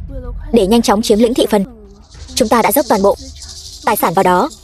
Nếu hợp tác thực sự bị hủy bỏ, thì Trần gia chúng ta sẽ phải đối mặt với cảnh vạn kiếp bất phục. Phải làm sao bây giờ? Cha đừng lo. Đừng quên, chúng ta còn đơn hàng 1 tỷ của Hứa Thiếu. Đúng, chuẩn rồi. Chỉ cần chúng ta có thể nhận được đơn hàng 1 tỷ này, Trần gia chúng ta sẽ có thể hồi sinh. Lúc đó, tôi nhất định sẽ khiến cho những kẻ vong ân bội nghĩa phải trả giá. Hứa Thiếu đến rồi. Được. Giờ thì Trần gia chúng ta được cứu rồi. Chào Trần bá phụ. Lần đầu đến thăm nhà, mang chút quà mọn, mong Trần bá phụ lượng thứ. Hứa Thiếu, cậu đến được thật tốt. Trần gia chúng tôi thật sự vinh hạnh. Đúng vậy Hứa Thiếu, cậu đến đây là vinh hạnh của Trần gia chúng tôi. Mời ngồi. Bá phụ bá mẫu quá khen rồi. Trước mặt hai người, tôi chỉ là vãn bối thôi. Hứa Thiếu không chỉ tuấn tú mà còn khiêm tốn như vậy. Nếu Lăng San nhà chúng tôi có thể gả cho Hứa Thiếu thì tôi yên tâm rồi. Mẹ nói gì vậy? Hứa Thiếu đừng ngại. Khiến cậu chê cười rồi. Không sao. Hay là chúng ta nói chuyện về đơn hàng 1 tỷ đã nói trước. Đúng vậy. Hôm nay tôi đến đây chính là vì đơn hàng 1 tỷ này. Tập đoàn vừa sắp xếp buổi đấu thầu, họ đã quyết định rồi. Tôi cũng không tiện nói gì. Vậy nên chuyện đơn hàng 1 tỷ này có thể phải đợi thêm chút nữa. Trần gia đang gặp khó khăn gì sao? Nếu không thể trong vòng 1 tuần huy động đủ vốn, Trần gia e rằng sẽ phải đối mặt với nguy cơ phá sản. Thì ra là vậy. 1 tuần chắc là đủ rồi. Vài ngày nữa, thế lực đứng sau tập đoàn Vạn Thịnh, Viêm Vương Điện Đế Quân đại nhân sẽ tổ chức lễ đăng quang. Khi đó tôi sẽ đưa Lăng San đi cùng. Với tư chất hơn người của Lăng San, nhất định sẽ được đế quân trọng dụng. Khi đó đơn hàng 1 tỷ chẳng phải là vật trong túi sao? Thật sao? Tuyệt quá. Trần gia cuối cùng cũng được cứu rồi. Nếu có thể, tại lễ đăng quang của Viêm Vương Đế Quân, được đế quân yêu ái, đó chính là chuyện vinh quang tổ tông. Hứa Thiếu, Lăng San xin đa tạ. Lăng San, tâm tư của tôi đều đặt ở em. Đơn hàng 1 tỷ này, nếu không phải vì em, tôi tuyệt đối sẽ không dễ dàng ra tay. Thời gian cũng không còn sớm nữa, tôi không làm phiền mọi người nữa. Lăng San, mai gặp lại. Lăng San.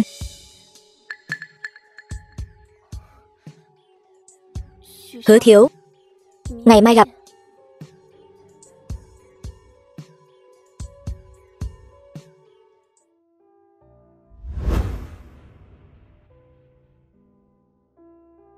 Sao vậy?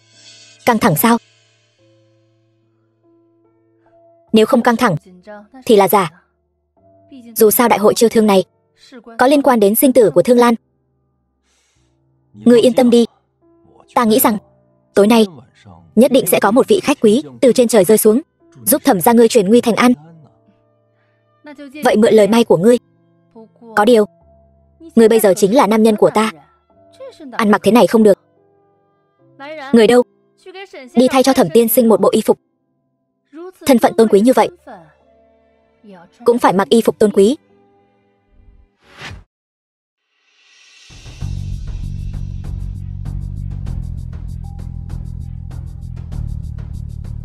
Làm sao vậy?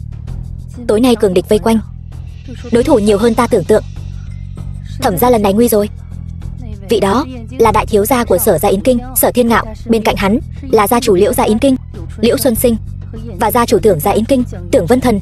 Tưởng Liễu hai nhà đều cùng nằm trong tứ đại gia tộc Yến Kinh, nhưng lại là những kẻ trung thành ủng hộ Sở gia. Họ nắm giữ vô số mối quan hệ thương mại của Hoa Quốc. Nếu không có bọn họ ủng hộ, căn bản không thể đứng vững. Thương Lan tập đoàn bị đả kích hoàn toàn là do bọn họ liên thủ gây ra. Tối nay mục đích của bọn họ e rằng chỉ có một, đó chính là ngăn cản Thương Lan tập đoàn có được mọi khả năng giành lấy tài nguyên, triệt để hủy diệt Thẩm gia. Bên kia là người thừa kế của tứ đại gia tộc Ma Đô. Ma Đô tứ thiếu, thực lực cũng không thể xem thường. Nhân tài ưu tú của Ma Đô toàn bộ đều bị bọn họ chiêu mộ dưới trướng. Nếu đối thủ cạnh tranh chỉ có Sở Thiên Ngạo, Thương Lan tập đoàn có lẽ còn có đường xoay sở. Nhưng nếu lại thêm Tưởng Liễu hai nhà Yến Kinh cùng tứ đại gia tộc Ma Đô, cho dù là ta e rằng cũng bất lực. Yên tâm đi, tối nay bất kể ai khiêu chiến ngươi, đơn hàng này sẽ thuộc về Thương Lan. Ngươi tin tưởng ta có bản lĩnh lớn như vậy sao? Đến rồi, Thi Hàn. Đây chẳng phải là tên phế vật ở rể sao? Hai người đứng cạnh nhau thật là xứng đôi. Thi Hàn, bị tam đại gia tộc liên hợp gây áp lực khó chịu lắm phải không? Thương Lan tập đoàn bây giờ sớm đã rách nát trăm mảnh, nguy hiểm trùng trùng rồi. Chỉ cần ngươi chịu cúi đầu nhận lỗi với ta, ta có thể tha cho ngươi một mạng. Nếu không, ngươi và Thương Lan tập đoàn của ngươi sẽ vạn kiếp bất phục. Sở thiếu hà tất bận tâm chuyện nhỏ này, vẫn nên lo cho bản thân mình trước. Chuyện của Thương Lan tập đoàn ta không cần sở thiếu nhọc lòng. Ngươi chẳng lẽ muốn ở buổi đấu thầu hôm nay giành được đơn hàng để Thương Lan tập đoàn của ngươi hồi sinh sao? Không biết lượng sức. Buổi đấu thầu tối nay tổng cộng 1 tỷ đều sẽ thuộc về Sở gia Yến Kinh ta. Ngươi và Thương Lan tập đoàn của ngươi một xu cũng đừng hòng lấy được. Nếu ngươi ảo tưởng có thể kiếm trác được gì trong buổi đấu thầu hôm nay để kéo dài sự sống, ta khuyên ngươi nên sớm từ bỏ ý định này đi. Thi Hàn, ngươi nói xem sao phải làm vậy chứ? Sớm muộn gì cũng là người một nhà. Mau cúi đầu xin lỗi Sở thiếu đi, nhận lỗi là xong chuyện. Sao phải làm đến mức khó coi thế này? Đúng vậy, Thi Hàn, chúng tôi đều biết ngươi và Thương Lan tập đoàn của ngươi đã đặt tất cả hy vọng cuối cùng vào buổi đấu thầu tối nay. Tiếc thay, Sở thiếu nhà ta tối nay nhất định phải thắng. Ta khuyên ngươi nên nhanh chóng xin lỗi hắn ta. Nhận lỗi là tốt nhất, cũng chưa chắc đã như vậy. Ở đây còn có Ma Đô tứ thiếu cùng nhiều thế lực khác. Nếu song phương thật sự cạnh tranh, chúng tôi chưa chắc không có khả năng chống lại. Ma Đô tứ thiếu, Sở thiếu, ngươi tìm chúng ta có chuyện gì sao? Sao lại thế này? Nói thật cho ngươi biết, những thế lực mà ngươi đang dựa dẫm đều đã ký hiệp nghị hợp tác với Sở gia ta rồi. Còn những kẻ từ chối Sở gia chúng ta đều bị tam đại gia tộc liên thủ chế tài, căn bản không rảnh tay tham gia đấu thầu. Nói cách khác, buổi đấu thầu tối nay toàn là người của ta. Thẩm Thi Hàn, ngươi lấy gì mà đấu với ta? Thi Hàn, ngươi xem ngươi cũng chơi đủ rồi, mau cúi đầu nhận lỗi với Sở thiếu đi. Dù sao thì chúng ta đều là tứ đại gia tộc Yến Kinh, thật sự đấu đến một mất một còn cũng không hay ho gì phải không? Đúng vậy, hơn nữa ngươi và Sở thiếu còn có hôn ước. Sao phải làm vậy chứ? Đủ rồi, Sở Thiên Ngạo, tôi giải thích lần cuối. Chuyện hôn ước là do nhị thúc tôi tự ý quyết định, không liên quan đến tôi. Thẩm Thi Hàn chỉ có duy nhất một vị hôn phu, đó chính là Lâm Trần tiên sinh. Ngươi lại vì một tên phế vật như vậy mà từ chối ta. Thẩm Thi Hàn, tối nay ta sẽ cho ngươi biết hậu quả của việc chống đối ta. Khẩu khí thật lớn. Không biết, còn tưởng cả Hoa Quốc này đều nằm trong tay Sở tiên sinh đấy. Hơn nữa, buổi đấu thầu còn chưa bắt đầu, tối nay ai bại còn chưa biết được. Ngươi có ý gì? Chính là nghĩa đen. Sao Sở thiếu nghe không hiểu? Muốn đấu với Sở gia ta? Dựa vào cái gì? Dựa vào Thương Lan tập đoàn sắp phá sản của ngươi, hay là dựa vào tên phế vật ở rể bị người ta đuổi ra khỏi nhà này? Các ngươi từng tên rác rưởi hèn hạ, cũng không tự lượng sức mình.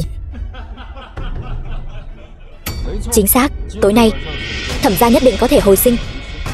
Chỉ cần tôi ở đây.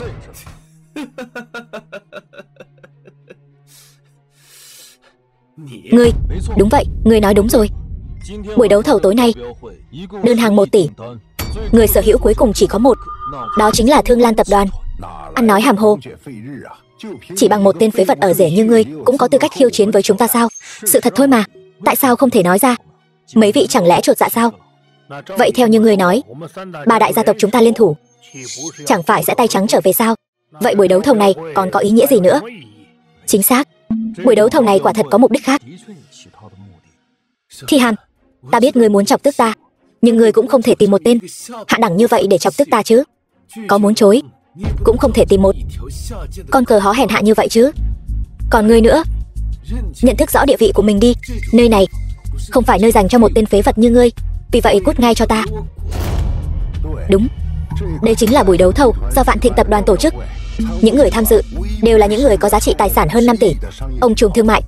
Chúng ta và ngươi khác nhau một trời một vực. Đây là địa vị mà quyền lực và tiền bạc mang lại. Một tên phế vật ở rể bị đuổi ra khỏi nhà như ngươi thì có tư cách gì tham gia? Đúng vậy. An ninh ở đây làm ăn kiểu gì vậy? Lại để cho một tên phế vật ở rể bị đuổi ra khỏi nhà vào đây được, còn không mau cút đi cho ta. Ta cảnh cáo ngươi lần cuối, đừng chọc giận ta, nếu không tự gánh lấy hậu quả. Đúng vậy. Lúc đầu khi chuẩn bị cho buổi đấu thầu này, quả thật có đề cập đến việc thiết lập một ngưỡng giá trị tài sản 5 tỷ. Nhưng mục đích lại không phải để cho các ngươi phân chia con người thành 3-7 loại và đối xử phân biệt. Đã biết quy tắc ở đây rồi, còn chờ gì nữa? Còn không mau cút đi, giả vờ giả vịt, cứ như buổi đấu thầu này là do một tên phế vật như ngươi tổ chức vậy. Thật là xui xẻo. Đúng vậy, ngươi nói đúng rồi. Buổi đấu thầu này quả thật là do ta tổ chức. Ai mà chẳng biết. Buổi đấu thầu này là do Viêm Vương Đế Quân đích thân hạ lệnh tổ chức. Sao ngươi không nói ngươi chính là Viêm Vương Đế Quân luôn đi? Ngươi nói đúng, ta chính là Viêm Vương Đế Quân. Láo xược, chỉ bằng một tên phế vật bị vứt bỏ như ngươi mà cũng dám mạo danh đế quân. Ta thấy ngươi là chán sống rồi.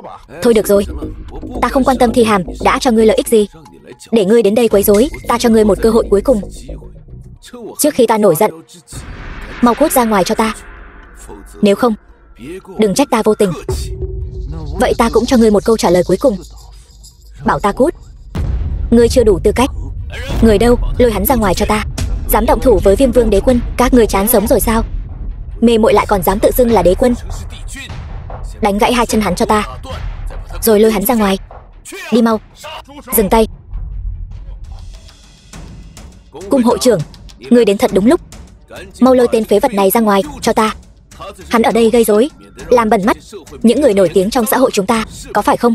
Đúng vậy, cung hội trưởng, buổi đấu thầu này là Vạn Thịnh tập đoàn giao cho Trung Châu Thương hội các người tổ chức. Đây là sự tín nhiệm đối với các ngươi. Nhưng nếu để một tên phế vật ở rể phá hỏng buổi đấu thầu, chọc giận Vạn Thịnh tập đoàn, thì các ngươi gánh không nổi đâu. Đúng vậy, một tên thợ sửa chữa lại có thể trà trộn vào đây. Trung Châu Thương hội các ngươi thật là mất mặt.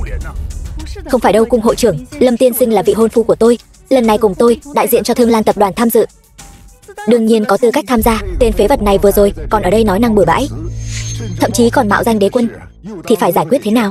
Dám mạo danh đế quân trước mặt mọi người, đó là tội đại nghịch bất đạo, phải xử phạt thế nào? Cung hội trưởng chắc không phải không biết chứ. Tự cổ tôn ti trật tự, kẻ dám mạo danh đế quân trước mặt mọi người đánh 80 trượng rồi đuổi khỏi Hoa Quốc. Trung Châu Thương hội, cung Diên Khánh bái kiến đế quân. Cái gì? Ngươi là đế quân? Không thể nào, tuyệt đối không thể nào. Hắn là kẻ bị đuổi ra khỏi nhà, sao có thể là đế quân được? Cung hội trưởng, ngươi nói tên này là đế quân, hắn chính là đế quân. Bằng chứng đâu? Thân phận của Lâm tiên sinh cần gì phải chứng minh với lũ chuột nhắt các ngươi? Giả vờ. Nếu tên này thật sự là đế quân, sao có thể chịu đựng được việc vừa rồi? Chúng ta sỉ nhục hắn, rõ ràng là mạo danh, cáo mượn oai hùng. Đúng, đế quân tôn quý như vậy, một tên nghèo kiết xác như hắn sao có thể là đế quân được? Láo xược, kẻ thật sự láo xược là ngươi. Cung hội trưởng ngươi thật to gan. Thảo nào trước đây ta mời ngươi hợp tác, ngươi cứ chần chừ không chịu nhận, thì ra ngươi đã lên kế hoạch nước chọn đơn hàng 1 tỷ mà Vạn Thịnh tập đoàn đưa ra cho riêng mình, phải không? Cái gì? Độc chiếm? Sở thiếu gia nói vậy là sao? Tham lam vô độ. Các vị có mặt ở đây đều là những nhân vật danh tiếng bậc nhất của Hoa Quốc. Trung Châu Thương hội này làm sao có thể trước mắt chúng ta trắng trợn lấy đi đơn hàng 1 tỷ chứ? Điều đó chẳng khác nào châu chấu đá xe. Vì vậy, cung hội trưởng mới tự cho mình là thông minh, tìm đến tên phế vật Lâm Trần này, muốn mưu đồ chiếm đoạt đơn hàng. Mọi người ngàn vạn lần đừng để hắn lừa gạt. Nếu không thì tại sao Lâm Trần lại không đưa ra được bằng chứng chứng minh thân phận của mình? Nếu ngươi đã muốn chứng thực thân phận của ta như vậy, được, vậy thì ta sẽ thỏa mãn các ngươi.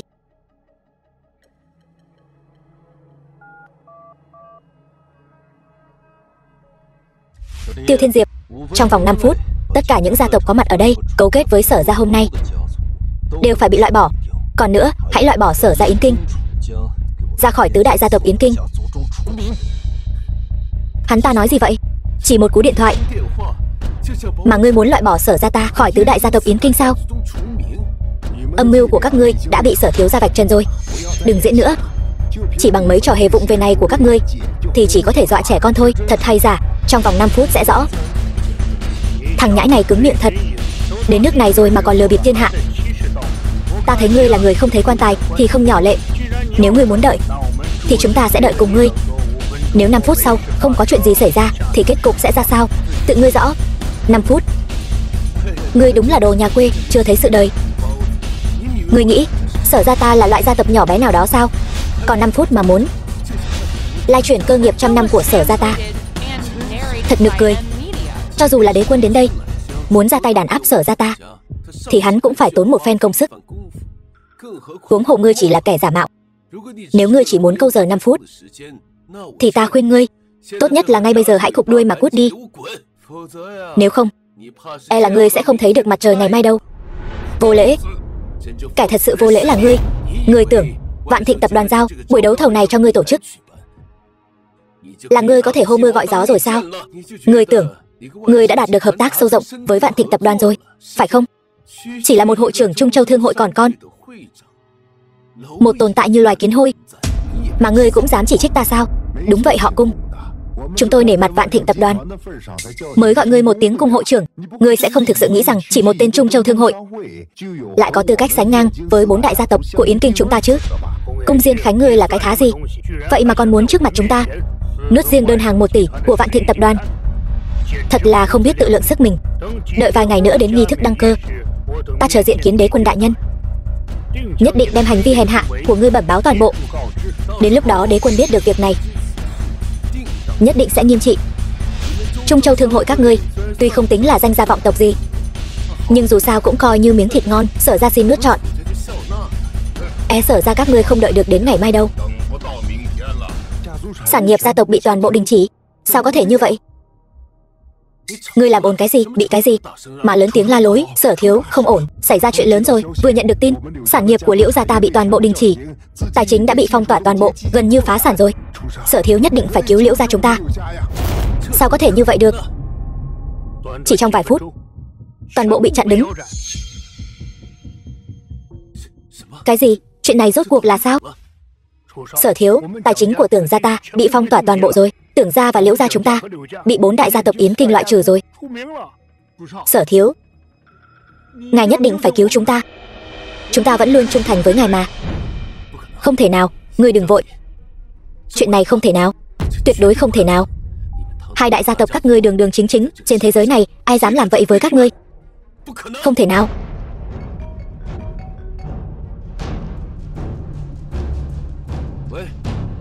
Sao có thể như vậy được?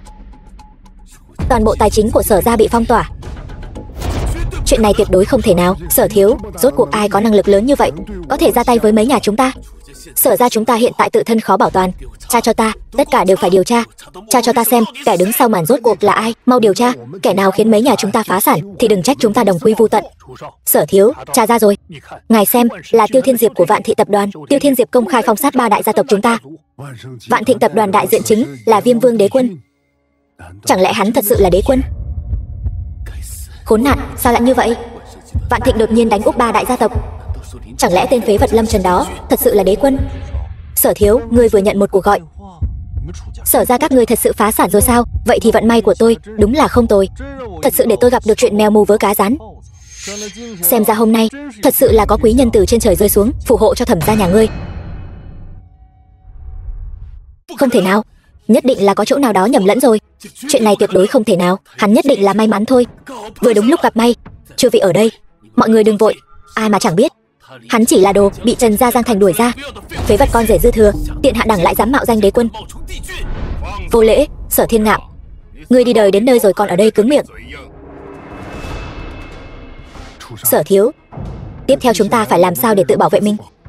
Đừng vội, ngươi cứ yên tâm, chuyện này nhất định có chỗ nào đó nhầm lẫn. Ta có phương thức liên lạc của Tiêu Thiên Diệp của Vạn Thịnh, ta sẽ liên lạc với hắn ngay.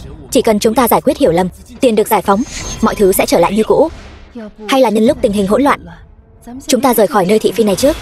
Nếu đợi Sở Thiên Ngạo tỉnh táo lại, chúng ta e rằng sẽ không đi được. Yên tâm đi, vở kịch này mới chỉ bắt đầu thôi.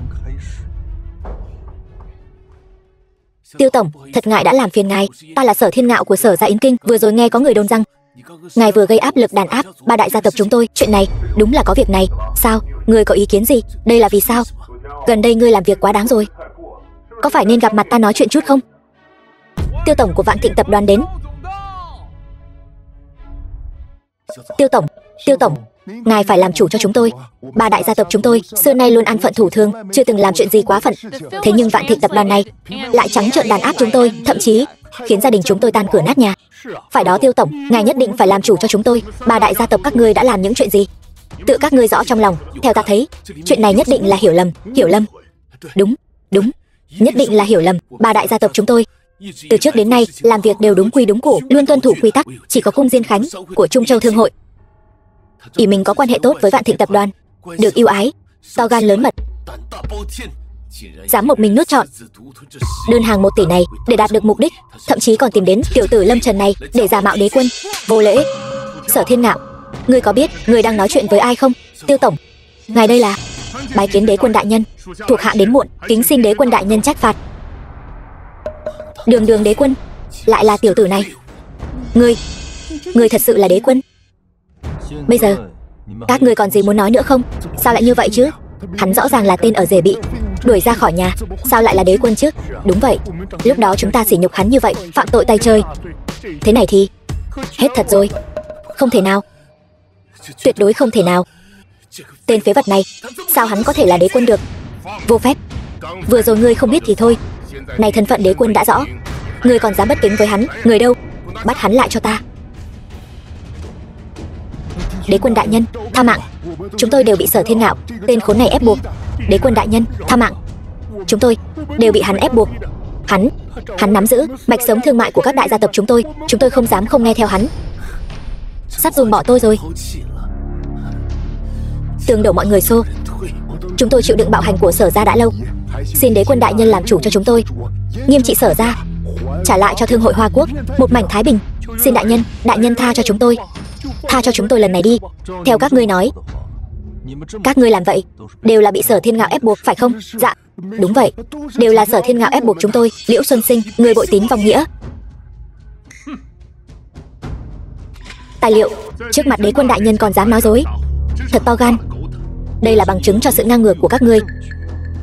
Các ngươi từng người một, không lo làm ăn, cứ lẽo đẽo theo sau Sở Thiên Ngạo, làm càn, còn vọng tưởng quyền lực, địa vị, thật sự tội không thể tha. Đế quân đại nhân, tiểu nhân nhất thời hồ đồ, tiểu nhân biết sai rồi. Đế quân đại nhân, tha cho tiểu nhân lần này đi. Tiểu nhân không dám nữa, bây giờ mới biết sai. Muộn rồi. Chúng tướng nghe lệnh. Có. Sở gia Yến Kinh làm càn, làm nhiều chuyện ác, truyền lệnh của ta tịch thu toàn bộ tài sản của Sở gia và áp giải Sở Thiên Ngạo đến tòa án tối cao Hoa Quốc.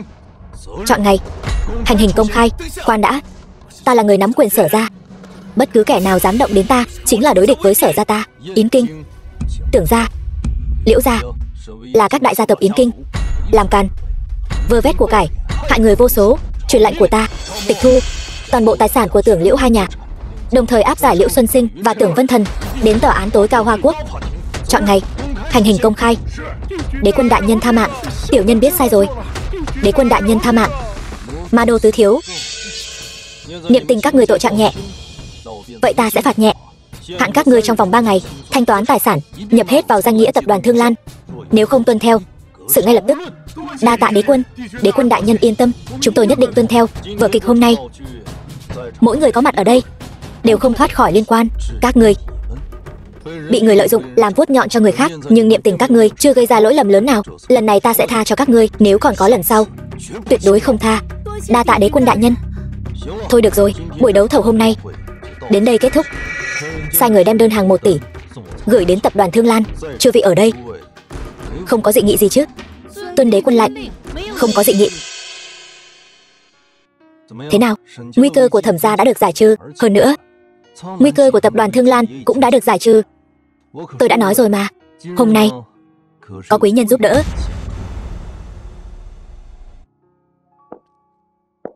Cung tiễn đế quân. Thẩm Lương, nhị thúc của Thẩm Thi Hàn. Thẩm tổng, điều tra ra rồi, Thi Hàn tiểu thư đã tìm một tên ở rể bị đuổi khỏi nhà ở Giang Thành làm lá chắn, còn dẫn hắn ta đi tham gia buổi chiêu thương của tập đoàn Vạn Thịnh. Xem ra cháu gái tốt của tôi thật sự cùng đường bí lối, lại đi tìm một tên bị đuổi khỏi nhà làm lá chắn, cùng loại phế vật này cấu kết với nhau, thật sự làm mất mặt Thẩm gia chúng ta. Đi, phái người tìm tên phế vật này đến cho ta. Vâng. Ngươi thật sự là đế quân? Hàng giả bao đổi trả, ngươi chẳng phải đã thấy rồi sao? Nhưng nếu ngươi là đế quân, vậy tại sao lại bị trần gia Giang Thành? Chuyện này nói ra thì dài dòng, ngươi có tin ta không?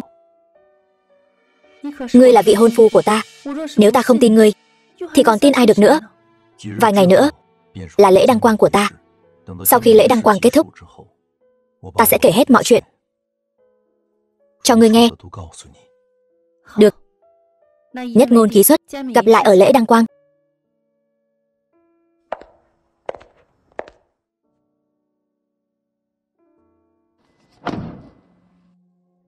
Thẩm tổng, tối nay Thẩm Lương tiên sinh đến Giang Thành, hiện tại vẫn chưa rõ nguyên nhân. Nhị thúc, ông ta đến làm gì? Đi điều tra rõ mục đích của ông ta. Sở Gia Yến Kinh đã bị loại bỏ, một mình ông ta cũng không làm nên sóng gió gì. Vâng.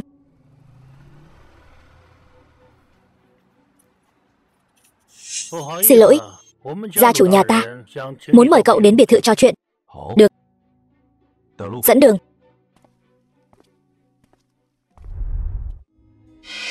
Ngồi đi. Yamane Conti năm 1945, loại rượu vang thượng hạng. Rượu này cậu phấn đấu cả đời cũng chẳng nếm được một ngụm. Lý lịch của cậu tôi đã cho người điều tra rõ ràng. Cậu chẳng qua chỉ là một kẻ bị đuổi khỏi nhà. Cậu đừng tưởng mình có tư cách ở bên cạnh tiểu thư họ Thẩm, thuộc Yến Kinh, trong tứ đại gia tộc. Thẩm tiên sinh muốn nói gì cứ nói thẳng. Được, vậy tôi cũng không vòng vo nữa. Cậu và Thẩm Thi Hàn, một người cao ngất trên cung khuyết, một kẻ thấp hèn nơi bụi chân, khoảng cách quá lớn. Thật đúng là khác biệt một trời một vực. Ý trung nhân của Thi Hàn chỉ có thể là đại thiếu gia nhà Sở, Sở Thiên Ngạo. Vậy nên tôi muốn cậu rời khỏi cháu gái tôi Thẩm Thi Hàn. Người trẻ tuổi, đừng bất mãn. Nhà họ Sở là đứng đầu tứ đại gia tộc Yến Kinh, ngay cả nhà Tưởng và nhà Liễu cũng đều nghe theo Sở gia. Còn cậu chẳng qua chỉ là một thợ sửa xe bị đuổi khỏi nhà. Cậu lấy gì mà so với Sở Thiên Ngạo? Thẩm tiên sinh đã điều tra tôi rồi, thì cũng nên đi điều tra hoàn cảnh hiện tại của Sở gia xem sao. Sao ông biết tôi không bằng cậu ta? Chẳng lẽ cậu nghĩ cậu xứng để so với cậu ta sao? Ông chỉ cần điều tra sơ qua là mọi chuyện sẽ rõ ràng. Cậu mà cũng muốn so với Sở Thiên Ngạo, cậu cũng xứng. Cậu chỉ là một tên ở rể của một nhà bình thường ở Giang Thành thôi. Dĩ nhiên sẽ không hiểu thế lực của tứ đại gia tộc Yến Kinh kinh khủng đến mức nào. Trên đời này có rất nhiều chuyện mà một kẻ nghèo khó như cậu không thể nào tưởng tượng được. Dù là ở rể hay bị đuổi khỏi nhà, chỉ cần tôi và tiểu thư Thi Hàm tâm đầu ý hợp thì những chuyện này đều không phải là vấn đề. Nếu cậu thật lòng tốt với Thi Hàm thì cậu sẽ hiểu. Sở Thiên Ngạo mới là người thích hợp nhất với cô ấy. Người phụ nữ được bậc quyền quý để mắt tới, không phải loại người nghèo khổ như cậu. Có thể xứng với. Xứng hay không, tôi tạm thời không bàn đến. Nhưng Sở Thiên Ngạo có thật là người thích hợp với Thi Hàm không? Hay là cậu và Sở gia đã sớm hợp tác để trục lợi, còn cái giá phải trả chính là để Thi Hàm gả cho Sở Thiên Ngạo? Vớ vẩn. Ngươi dám uy hiếp lão phu? Ngươi hy sinh Thi Hàm để gả cho Sở Thiên Ngạo, những thủ đoạn sử dụng trong tập đoàn Thương Lan chẳng phải là để giành lấy quyền kiểm soát tập đoàn Thương Lan hay sao? Không tiếc tiết lộ bí mật của chính mình mà có được sự hợp tác của Sở gia. Những chuyện này tôi nói không sai chứ? Ngươi nói không sai. Ta đã đạt được thỏa thuận với Sở gia. Nhưng dù ngươi nói đúng thì đã sao? Một tên phế vật bị đuổi ra khỏi nhà, ngươi có thể thay đổi được gì? Không xong rồi Thẩm tổng, chuyện lớn rồi. Đã sớm cảnh cáo ngươi rồi. Hỗn xược, còn ra thể thống gì? Ai cho các ngươi vào đây? Thẩm tổng, tình hình khẩn cấp, thuộc hạ không dám trì hoãn. Bây giờ còn có chuyện gì khẩn cấp nữa? Mau cút ra ngoài cho ta. Đã đến rồi. Thẩm tổng không ngại nghe thử. Cái gọi là chuyện lớn này rốt cuộc là gì? Nói đi, đã xảy ra chuyện gì khiến người vội vàng như vậy? Thẩm tổng, chuyện lớn rồi. Giới thương nghiệp Yến Kinh biến động rồi. 4 đại gia tộc trừ nhà chúng ta ra, 3 đại gia tộc còn lại đều sụp đổ cả rồi. Cái gì? Sao lại thế này? Nhà họ Sở thì sao? Sở Thiên Ngạo thì sao? Nhà họ Sở bị loại trừ rồi. Đại thiếu gia Sở gia hình như đã đắc tội với nhân vật lớn nào đó, hiện đã bị bắt giam, chờ ngày xử tử. Ngươi nói cái gì? Nhân vật lớn nào có thể khiến 3 đại gia tộc Yến Kinh sụp đổ trong một đêm? Chẳng lẽ là Đế Quân? Tối nay, tại buổi đấu thầu của Thương hội Vạn Thịnh, Thi Hàn tiểu thư đã thành công giành được đơn hàng 1 tỷ của Thương hội Vạn Thịnh. Nghe nói còn sát nhập được không ít thế lực gia tộc. Hiện nay tập đoàn Thương Lan đã vượt qua 4 đại gia tộc, trở thành thế lực mới nổi bật trong giới thương nghiệp dưới trướng tập đoàn Vạn Thịnh. Cái gì? Vậy nghĩa là nhà họ Thẩm ta đã là dòng dõi thương gia giàu có bậc nhất Hoa Quốc. Làm tốt lắm. Những gì chúng ta vừa nói, ngươi nghe rõ hết rồi chứ? Đương nhiên. Ngươi nên biết rõ trong lòng, Thẩm Thi Hàm tìm ngươi chẳng qua là để đối phó với Sở gia, đối phó với Sở Thiên Ngạo. Giờ thì mối đe dọa Sở Thiên Ngạo đã được loại bỏ, còn Thẩm Thi Hàm đã trở thành người tài giỏi, vạn người kính ngưỡng. Ngươi nghĩ ngươi còn tư cách đứng bên cạnh nàng? Hay nói cách khác, ngươi còn xứng đứng bên cạnh nàng sao? So với Thẩm tổng, Thi Hàm không phải là người vô tình vô nghĩa. Tốt lắm, tâm thái ngươi cũng khá đấy. Nhưng mà con người của Thẩm Thi Hàm ta rõ nhất. Cô ta hiện giờ đã có quyền thế, sớm muộn gì cũng đá bay ngươi. Đến lúc đó ngươi sẽ chẳng được gì cả. Tuy nhiên cái gì? Nhưng mà nếu ngươi chịu nghe theo sự sắp xếp của ta, thay ta làm việc, giành lấy quyền kiểm soát Thương Lan tập đoàn, giúp ta đoạt lại, thì ngày sau ta bảo đảm ngươi sẽ vinh hoa phú quý. Thẩm tiên sinh, đây là có kế hoạch gì vậy?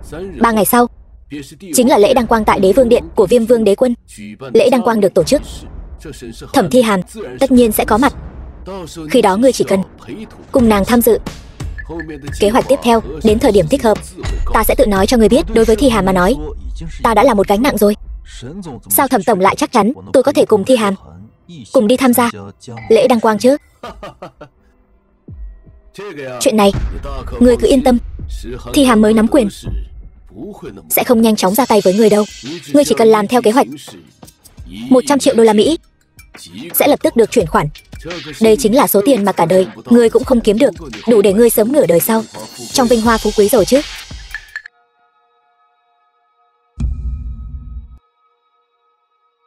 $100 triệu hoặc là bị người ta quét ra đường như rác rưởi, tự ngươi lựa chọn.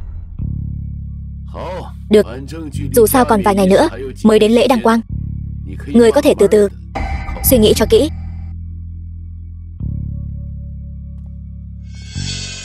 Không ngờ nhị thúc của Thi Hàm lại là loại người này, vì lợi ích của mình mà ngay cả người nhà cũng không tha. 100 triệu đô la Mỹ lại muốn tôi phản bội. Đợi đến khi lễ đăng quang kết thúc, ngươi sẽ biết 100 triệu đô la Mỹ đối với ta mà nói chỉ là hạt cát giữa biển khơi.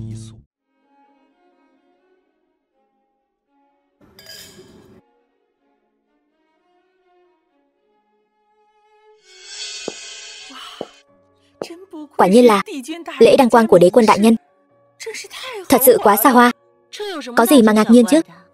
Đế quân đại nhân chính là người tạo dựng tập đoàn Vạn Thịnh. Năm đó giặc ngoại xâm biên giới Hoa Quốc, chính là đế quân đại nhân trấn giữ biên cương, hưng thịnh quốc vận. Lễ đăng quang được chuẩn bị cho vị đế quân này, sao có thể không xa hoa được? Hứa thiếu, lễ đăng quang của đế quân lại chọn ở Giang Thành, có dụng ý gì khác chăng? Trần bá phụ, nhãn quan quả nhiên sắc bén. Lễ đăng quang chọn tổ chức ở Giang Thành, quả thật có dụng ý khác. Tiếp theo, trụ sở chính của Vạn Thịnh tập đoàn sẽ đặt tại Giang Thành. Cái gì? Trụ sở chính của Vạn Thịnh tập đoàn sẽ đặt ở Giang Thành? Đúng vậy. Nếu Vạn Thịnh tập đoàn thật sự đặt trụ sở chính ở Giang Thành thì đối với các đại gia tộc ở Giang Thành, quả thật là một cơ hội ngàn năm có một. Đúng vậy. Nếu chúng ta có thể nhận được sự hỗ trợ của Vạn Thịnh tập đoàn thì Trần gia chúng ta sẽ bay lên trời cao. Lạ thật đấy. Đối tác mấy ngày nay đều hủy hợp đồng với chúng ta, nhưng mấy hôm nay lại đều quay lại hết. Lăng San, chuyện này là sao? Cha, con phải hỏi sao? Tất nhiên là nhờ Hứa thiếu ra tay giúp đỡ Trần gia chúng ta, đúng không? Hứa thiếu, đúng vậy. Mà này, chuyện nhỏ thôi mà, không đáng nhắc tới. Thật sự là nhờ Hứa thiếu cả.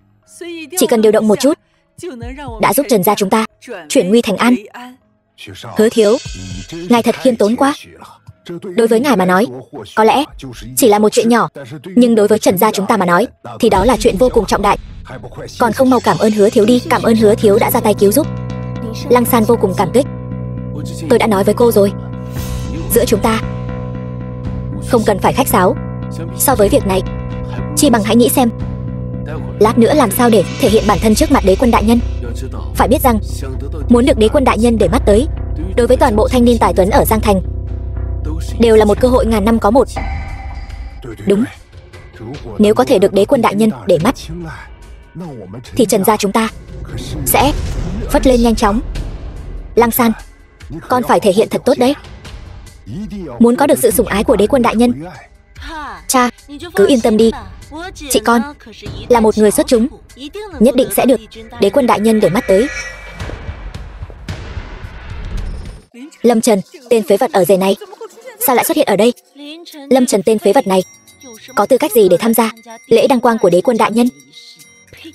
Thật xui xẻo, trong trường hợp này loại tiểu nhân này lại xuất hiện, thật là mất mặt. Lâm Trần hiện đang được đại tiểu thư Thẩm Thi Hàm của Thẩm gia Yến Kinh để mắt tới. Việc hắn có được tư cách tham gia lễ đăng quang cũng không có gì lạ. Nói cho cùng, chẳng phải chỉ là một tên đào mỏ ăn bám sao? Thật nực cười. Thật không biết Thẩm Thi Hàm này nhìn chúng tên phế vật này cái gì, lại còn dẫn hắn đến đây. Đúng là ăn bám, còn ăn nghiện nữa chứ. Ghê tởm. Quả thật, hành vi như hắn chung quy chỉ là tà đạo. Đợi đến khi nghi thức đăng quang kết thúc, Trần gia chúng ta nhận được sự thưởng thức của đế quân đại nhân, mà Thẩm Thi Hàm lại bỏ hắn như giày rách. Đến lúc đó hắn sẽ hối hận vì những chuyện mình đã làm. Chỉ tiếc là lúc đó hối hận cũng đã muộn. Ngươi một tên thợ sửa xe, trơ chẽn trà trộn vào đám người nổi tiếng chúng ta, đến tham dự nghi thức đăng quang của đế quân đại nhân. Ngươi không thấy mất mặt sao? Ý ngươi là gì? Đương nhiên là theo nghĩa đen rồi. Cả Giang Thành đều biết tên phế vật Lâm Trần này bị Trần gia chúng ta đuổi ra khỏi cửa, còn ngươi lại xem hắn như bảo bối, còn đưa hắn đến tham dự nghi thức đăng quang của đế quân đại nhân. Ngươi thật sự làm mất mặt Thẩm gia. Đuổi Lâm Trần tiên sinh ra khỏi cửa sẽ là quyết định mà Trần gia các ngươi hối hận nhất, nhưng ta ngược lại phải cảm ơn các ngươi. Cảm ơn? Ngươi cảm ơn cái gì?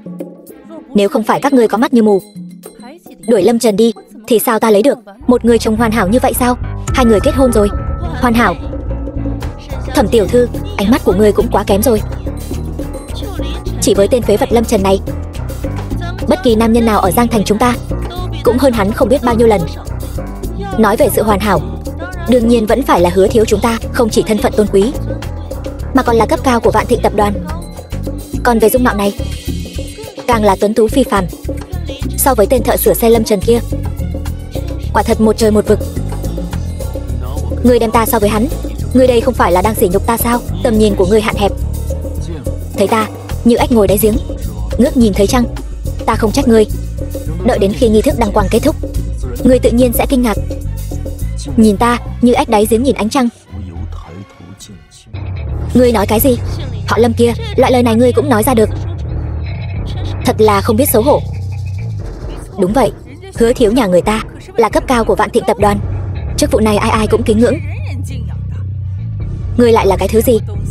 Lấy gì mà so với Hứa Thiếu? Các ngươi bây giờ còn tin hắn là cấp cao của Vạn Thịnh tập đoàn, thật là chấp mê bất ngộ. Ngươi còn dám nói? Nếu không phải hôm đó ngươi ở buổi tiệc quậy phá, đơn hàng 1 tỷ này Trần gia chúng ta đã sớm có được rồi. Làm việc thì không xong, phá việc thì giỏi. Nếu không phải bị ngươi liên lụy, Trần gia chúng ta và Vạn Thịnh tập đoàn đã sớm đạt được hợp tác sâu rộng rồi. Giờ vẫn còn cho rằng là ta kéo các ngươi xuống, thật là hết thuốc chữa. Chẳng phải sao? 3 năm nay toàn là ta gồng gánh sinh kế nhà họ Trần. Cậu có kiếm được 1 đồng nào không? Ta cứ tưởng cậu biết lỗi sẽ hối cải. Giờ xem ra ly hôn với cậu là quyết định đúng đắn nhất đời ta. Lăng San, cô làm rất đúng. Thằng phế vật như hắn hoàn toàn không xứng với cô. Thật không biết nhà họ Trần chúng ta tạo nghiệt gì mà gặp phải thứ sao chổi này. Ăn không ngồi rồi. Của nhà họ Trần chúng ta không nói, còn phá cả cái đơn hàng 1 tỷ của chúng ta. Thật là đồ tiểu nhân. Nếu không phải vì ta, nhà họ Trần các người còn chẳng có tư cách được tập đoàn Vạn Thịnh nhìn tới. Cậu còn định cứng miệng đến bao giờ? Thôi nào Lăng San, cô đừng giận. Vì cái thằng phế vật này không đáng. Đúng vậy, không phải chỉ là đơn hàng 1 tỷ thôi sao? Hứa Thiếu là lãnh đạo cấp cao của tập đoàn Vạn Thịnh, có quan hệ rất mật thiết với đế quân. Chỉ cần Hứa Thiếu mở lời, đơn hàng 1 tỷ của tập đoàn Vạn Thịnh chẳng phải dễ như trở bàn tay sao? Mấy hôm trước nhà họ Trần chúng ta gặp nguy, là Hứa Thiếu ra tay giúp đỡ, chúng ta mới giải quyết được.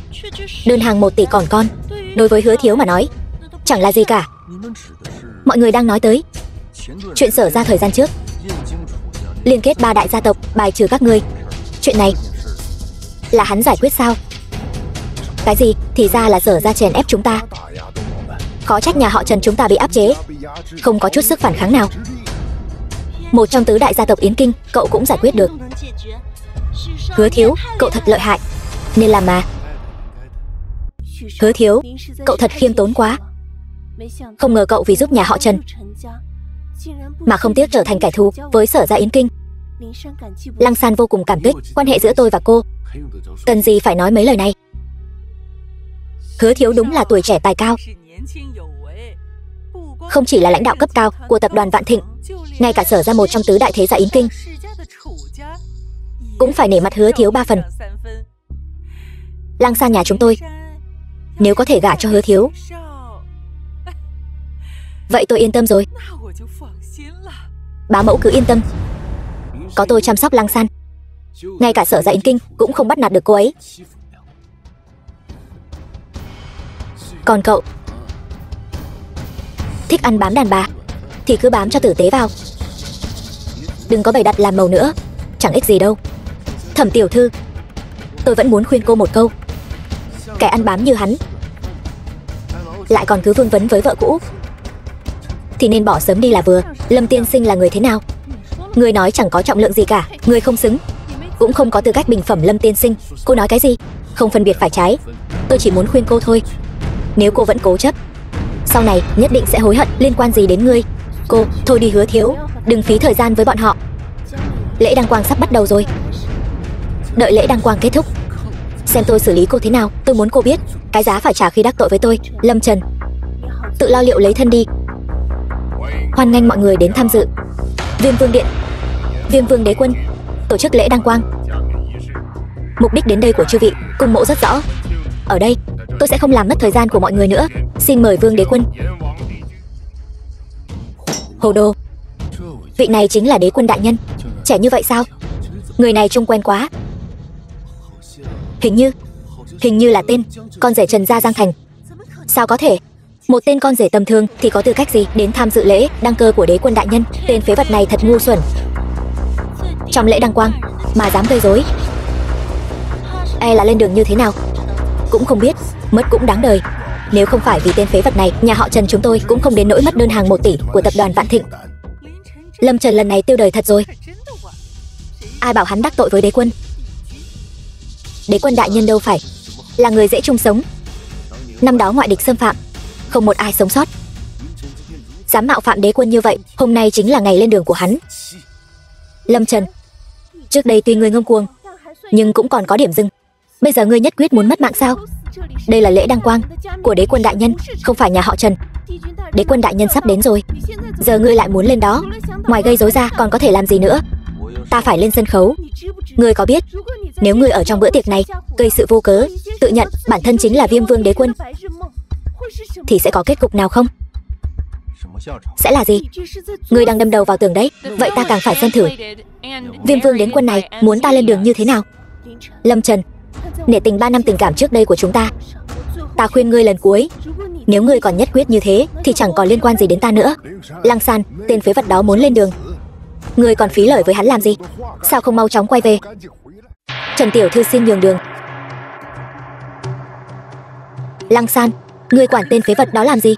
Hắn muốn lên đường, cứ để hắn lên đường đi. Đúng vậy, tên phế vật đó lên đường cũng chẳng ảnh hưởng gì. May mà Lăng San đã ly hôn với tên phế vật này, nếu không bị tên phế vật này liên lụy, đế quân nổi giận, lúc đó xác chồng khắp nơi. Lâm Trần, đây chính là tự ngươi chọn lấy, không trách được ta, khốn nạn. Tên phế vật vô dụng này, chán sống rồi còn làm hỏng cơ hội của ta. Tới rồi, ta muốn xem tên phế vật lên đường như thế nào. Ta nói tên phế vật này là nhập vai quá sâu, thật sự coi mình là Viêm Vương đế quân, thật không biết tốt xấu là gì. Thuộc hạ cung Diên Khánh bái kiến đế quân đại nhân. Cái gì? Hắn thật sự là đế quân? Tên phế vật này lại là đế quân đại nhân? Thôi xong rồi, chuyện gì thế này? Lăng San, Lâm Trần nó thật sự là đế quân sao? Tôi cũng không biết nữa. Nếu Lâm Trần là đế quân, thì những lời nói trước đây chẳng phải đều là thật sao? Đơn hàng tiền tỷ của Vạn Thịnh tập đoàn. Cái gì? Hắn thật sự là đế quân sao? Tiêu Thiên Diệp của Vạn Thịnh tập đoàn cùng nghênh Viêm Vương đế quân quý vị. Cùng nghênh Viêm Vương đế quân quý vị. Đứng dậy hết đi. Viêm Vương điện yên ắng 3 năm, khiến toàn bộ giới thương nghiệp Hoa Quốc quần long vô chủ, yêu ma hoành hành. Nhưng từ hôm nay trở đi, hiện tượng này sẽ chấm dứt. Ta sẽ tái lập vinh quang vô thượng của Viêm Vương điện. Vậy huynh thật sự là đế quân sao? Sao huynh không nói sớm? Ta đã nói với muội ngay từ đầu. Lăng San, 3 năm đầu ấp tay gối, ta không đổi được nửa phần tín nhiệm của muội. Một người xa lạ, với lời nói dối vụng về như vậy, thậm chí đầy sơ hở như vậy, trong mắt muội, muội lại cam tâm tình nguyện tin tưởng như vậy? Không phải vậy đâu. Nếu không phải là ta, Trần gia chỉ là một gia tộc tam lưu, sao trong 3 năm có thể chen vào hàng nhất đẳng? Nếu không phải là ta, đơn hàng 1 tỷ của Vạn Thịnh tập đoàn làm sao đến lượt Trần gia các ngươi? 3 năm qua, ta đã hy sinh rất nhiều cho Trần gia các ngươi, vì một kẻ mạo danh Vạn Thịnh tập đoàn, nói bản thân là tầng lớp cao, tự xưng là quen biết tôi, một người xa lạ, và vài lời khiêu khích, cuối cùng lại trở thành tôi nợ nhà họ Trần các người. Lâm Trần, không, đế quân đại nhân, chúng ta là người một nhà mà, có chuyện gì thì về nhà nói. Người một nhà? Đúng, người một nhà, chính là người nhà. Ngươi là chồng của Lăng San, tự nhiên cũng là con rể tốt của ta. Lúc ngươi chờ đợi để sỉ nhục ta, có từng nghĩ tới chúng ta là người một nhà không? Nịnh hót kẻ bề trên ức hiếp kẻ bề dưới, cúm núm nịnh hót. Lúc các ngươi ức hiếp ta, có từng nghĩ tới cục diện ngày hôm nay không? Cái này,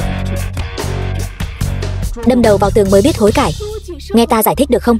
Trần Lăng San, còn gì cần nói nữa sao? Giữa ngươi và ta sớm đã không còn chút dây dưa nào. Từ nay về sau cũng mong đừng đến làm phiền ta nữa.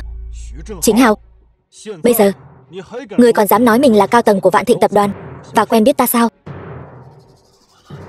Hết rồi. Tự mình 3 lần 7 lượt gây sự với hắn, lần này thật sự tiêu rồi.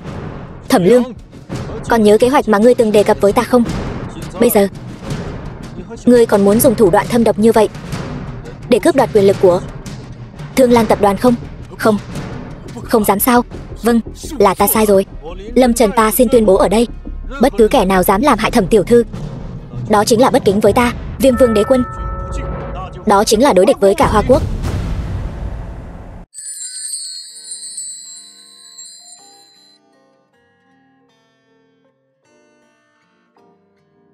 Thẩm tiểu thư, quãng đời còn lại, nàng có bằng lòng cùng ta sánh bước không? Ta đồng ý.